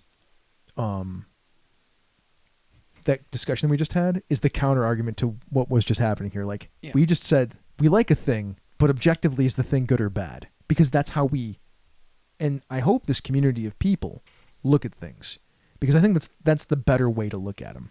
Yeah, because yes, because I can appreciate a bad movie. Like, I can identify a movie as being bad objectively, and still like it. Like, tonight on G Plus, Fraser Simmons had noted that he was watching Hackers, Mm-hmm. the 1994 whatever movie. There's so many of us that love that movie, and that movie is terrible. That movie, objectively, is a very bad movie. It is, yes. I love that I movie. love that movie I'm with too, you right there. Like, I love that movie. I've seen it so many times. I'm embarrassed to tell you. we love that movie in spite of what it was trying to do, because it went so wrong the other way that we all find great love and humor out of it. Plus, some of the performances and the execution are quite good. Yeah, and Like- yet it's objectively a very bad movie. Yes. But I do appreciate it, and I think the same holds true for games. There are games which I have enjoyed playing where I'm like, this is not particularly a good game, but I'm enjoying it. Yeah. Yes. Like TSR's Gangbusters. It's not a terribly good game, but I've had a lot of fun playing it. Yeah. I think, to Jared's point, there's still a lot of negativity in the world. Like, we'll just dislike a thing because we don't like it, and we'll tell you you're wrong for it. And I mean, all we do here is try to get away from that. Right. I mean, you know what game gets knocked for this pretty hard? Riffs. Like, bagging on riffs is a thing that people like to do. Yeah. Yeah. That game is... Listen. Look, that game is game's bad. not There great. are people that love game is that bad. game, Right, but people love that game. Yeah, sure they do. and Yeah. if they want to love it, that's fine. Yeah, I mean, but I don't even know if the design of that game is good though. Nah, I don't think it's great. Yeah, I mean, mean, listen. I love the played setting. the shit out of Palladium in the 80s. I don't know if I would say it was great, but I've had many, many, many hours of entertainment playing that I system. won't say it's not playable though. Like it's a perfectly playable game. Yep. Like you can play it, and it's not even. Is it bad layout? Yes. But I mean, is it a product of its time? Yeah, I think Kind maybe. of, but it was still bad layout. I mean, because people still like playing Rifts, man. People love playing riffs. Yeah. I mean, I like people love playing classic Car Wars. I went back. Remember this? Like Yeah, you 2 told years me. ago, I went and taught myself classic Car Wars again, and then I started playing. I was like, I don't like this. Yeah. So like, objectively, Rifts is an old game. Yeah, Like it's and 80s. It's 80s tech. It's got 80s tech in it all over the place. Savage Rifts is a more modern take on it. Yeah, and even which is what makes Savage, which for me is what makes Savage Rifts more appealing, is that I like the machine that's running that game. yeah, I mean, we all can. I mean, maybe not all of us, but a lot of us like the setting of Rifts. The I'll ideas tell- in it are great, I'll tell you what, or at least I think they are. I'm just going to say this, and then I'm just not going to say anything else. Rifts would be an awesome Powered by the Apocalypse game. No, because those character types Yeah. are so specific. The juicer, the crazy, the glitter boy, like those are playbooks. They Like, are. They are totally playbooks. That game would be an amazing Powered by the Apocalypse game, because you could playbook the shit out of those. And I just like playing, They sort of playbook the shit out of them in Savage I Worlds, know, man. but I'm just saying once you attach moves to them, it would be no, so no. I mean, like they badass. took them and turned them into archetypes, right? I know, like, but I'm just saying, like as a playbook. He's just saying. sure. Yeah, I mean, I'm not disagreeing with you. I'm just saying they Shut up. I'm actually just reinforcing saying your so. point, Yeah. right? Like they did exactly that thing. I know. I'm just getting excited because I stupidly had to say something about it. Yeah. Like now I'm thinking about it. Of course you Yeah. are. I'm not designing it. I mean, I'm not. well, it's 'Cause also you can't. yeah, it's true. I mean, I could do like a Star Wars hack and just be like, look what I made. But You could I need to do other stuff that I'm actually Yeah. trying to make. also true. No Also true. wandering All right, off. I'm gonna continue on with the rest of this Yeah. this thing. Jared says, I guess to put this in Dragonlance terms, you will see tables with Tasselhoffs, Caramons, to the extent that he can be hungry and horny and won't think for himself. Rastlins, to the extent that he's sarcastic and power hungry, and Flints, as a stereotype that gets to be crotchety and too old for this shit. But you don't see many Tanuses or Sturms at the table. I don't know. I play Sturms and I love Tanuses. Sturm. I- Sturm's one of my favorite characters. When I get to play, I like playing Tanuses. Do you know what I love about Sturm? Hmm. He's so fucking tragic. Yeah. Like that whole arc, like he's so noble, I mean, and the then whole- he gets there and like finds his people, and he's like, "You guys suck." Yeah. Like my ideal of you was so much better than meeting all of you. He is the ideal. Yeah. Like he's living it. And then I think it, and then I'll just say this as an aside: one of the best pieces of Dragonlance artwork ever Is the death of Sturm. is the death of Sturm. Like that piece is amazing. Nothing like getting speared to death by the person that you used to love. Uh-huh. Tragic, man. Tragic. Fucking tragic. Tannis makes me sad too. Tanis is great. I mean, he makes me sad though. Like No, that's what I'm saying. Like that's what's great about him. Like he he dies saving Sturm's kids. Such bullshit. Hey man, spoilers. I'm gonna throw something at you. Yeah. Maybe somebody hasn't read those. You know what? If they didn't read them yet, they weren't gonna read them now. I didn't know what Dragonlance was until this podcast. Shit. My Maybe. bad. Sorry. You never know. Welcome to Dragonlance. Like I like playing the good guy. I like playing good guy. Yeah, I mean, so in Avalon, we're basically playing sword and sorcery, right? I'm playing a rogue who doesn't have any problem killing people, but he also has a code. Like, Yeah. he would rather make friends than enemies, and he always is good to his word. Like, when I say I'm going to do something, I do it. I mean that was Corrin, right? Like Corrin was a good guy. Yeah, sort of. Corrin was a good guy. No, never mind. He wasn't. Corrin was a good guy. No, he wasn't a good guy. Corrin was more neutral. Corin was more neutral than evil. He wasn't evil. No, he wasn't evil, but he wasn't a good guy. What? What world are you? Never mind. Okay, moving on. Early Corrin is more neutral. Early Corrin, not late Corrin. Late Corrin is... That's true. Okay.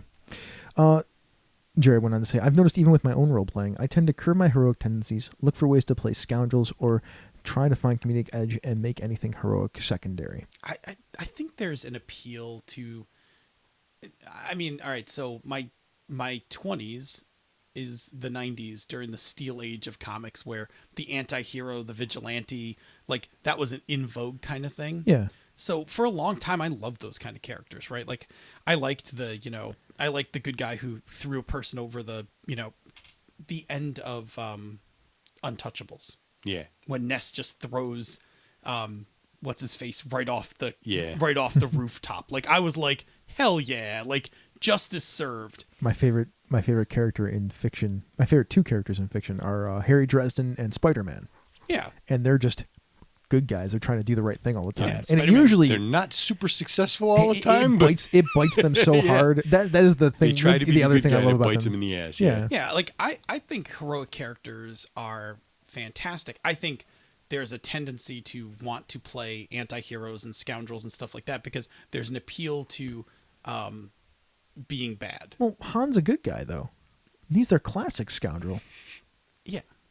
Like he always does the right thing in the end. Yeah.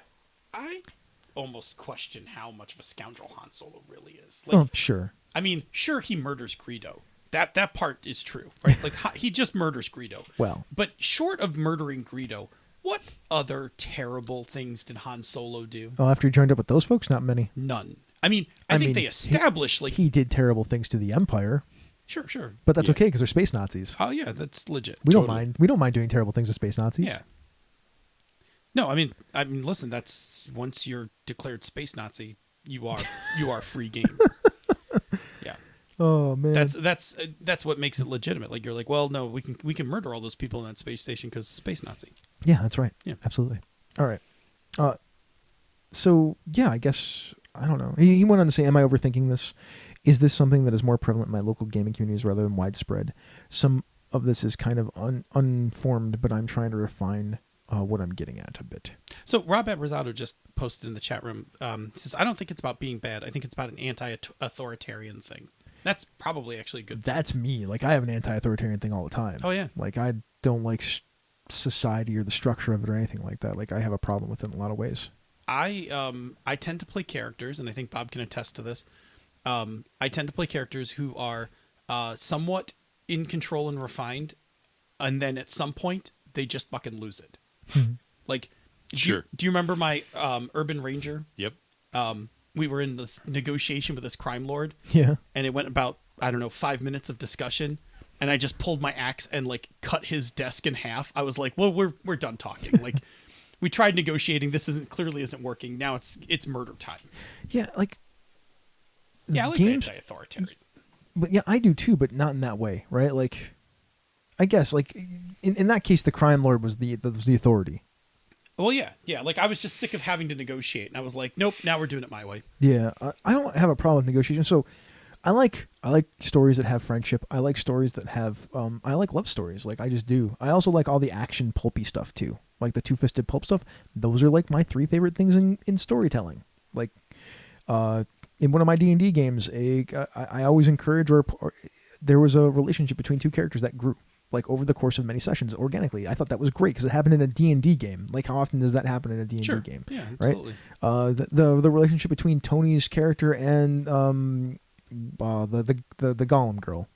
Yes. That happened in Dungeon World. Like I push and encourage that kind of stuff. The relationship between you and the Queen of Frost and Woe, like that was cool. Like it was weird, but it was neat. It's not a normal romance. Yeah, like the friendship between you and Dave's character that grew. Like, I mean, I even made sure that there were other halflings sometimes that would pop up now and again because it could reestablish the joke and keep the friendship going. You do realize that Corrin's relationship with the Queen of Hoarfrost and Woe is like some sort of BDSM relationship. Of course it Yeah. is. It's very much. Yeah, it's about pain and suffering Yeah. and how much enjoyment service and service. and- Yeah.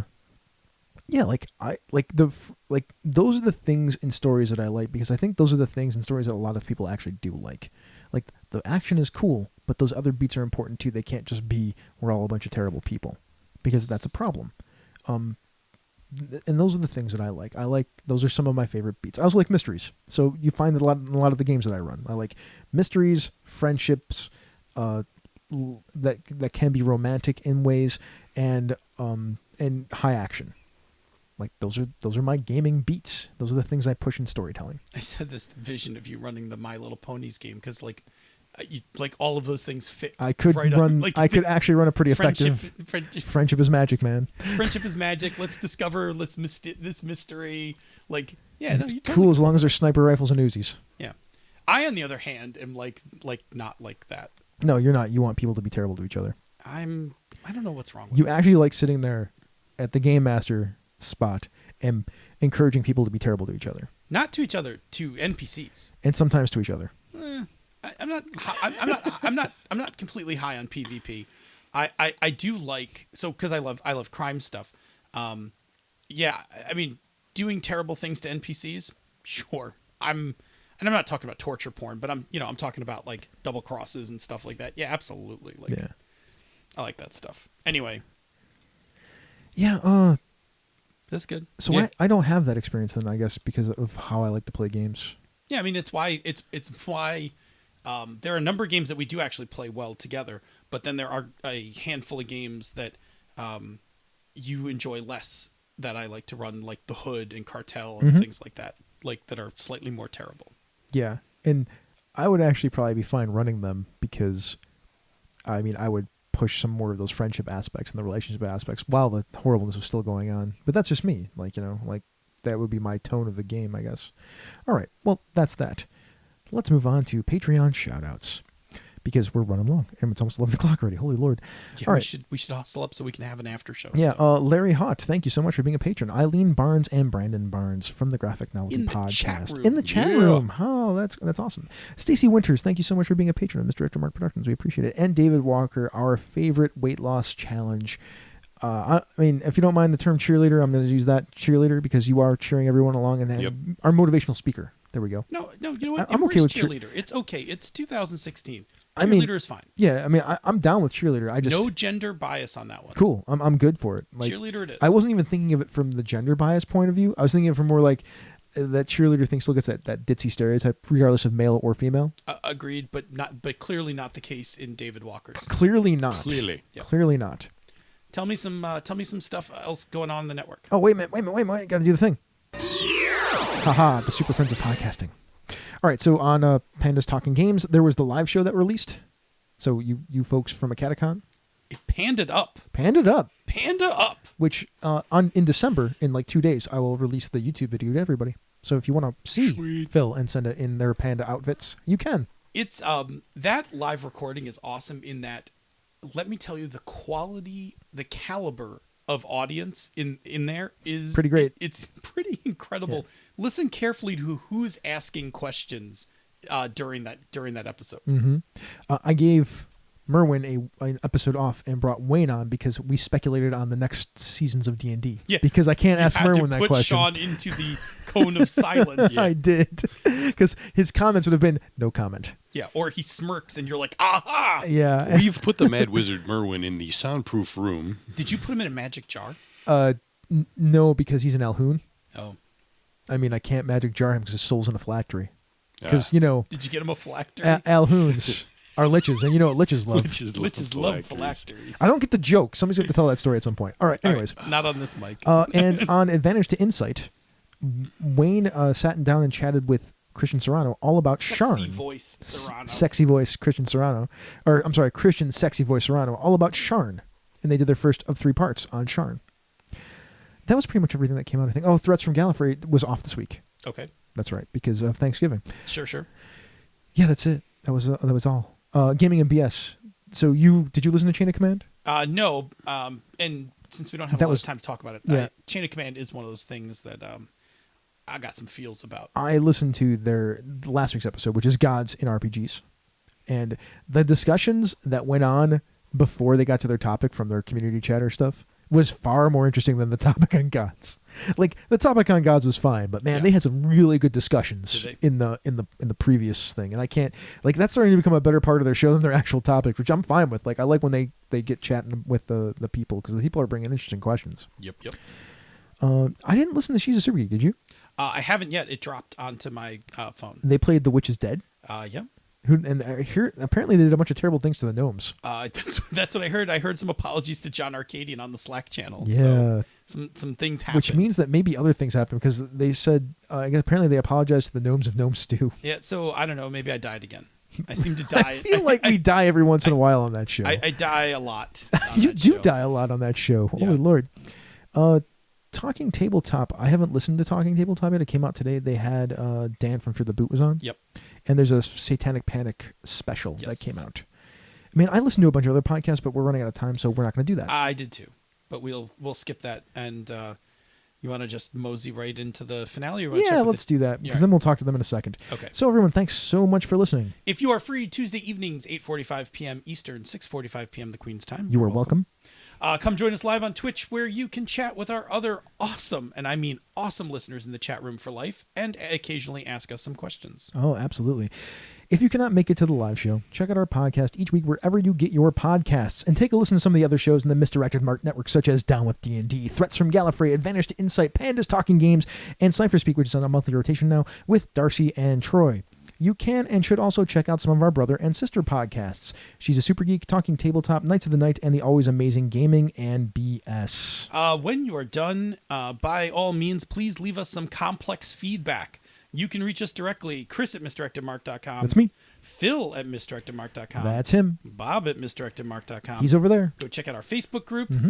Hang out with us on Twitter at DNA Phil, at Robert M. Everson, at Misdirected Mark, and at The Light 101. Where you can get your PMJ jams all day long. And please come to the singularity of our social media environment, our G+ community. Nothing complex about that. Not at all. If you like what we do here and on the other shows in the Misdirected Mark Network, you can and should support our Patreon campaign at patreon.com/MMP. Patrons get access to the after show, the pre-production show notes of our episodes, all the episodes, in fact, well, depending on which show you back or all of them, musical parodies, which I feel like there might be some Christmas ones coming up because I got one. Nice. Yep. And the Pandas Talking Game bonus outtakes. Made fresh weekly. Yeah, and any other specials that we have, like there's going to be a Ghost Bow coming out from a magic item from Down with D&D soon. Apparently, I have to craft a mini game with the chunk mechanic. Really? That's a thing? I don't know. That's It was kinda neat. A little earlier. Chunk mechanic, huh? Yeah. I may also release an early draft of the Dungeon World thing I'm working on Ooh, to the that's cool. patrons. That's very cool. Nice. Well, Just to get some feedback. with that, this has been a Misdirected Mark production, the media arm of Encoded Designs. Mic drop. We out.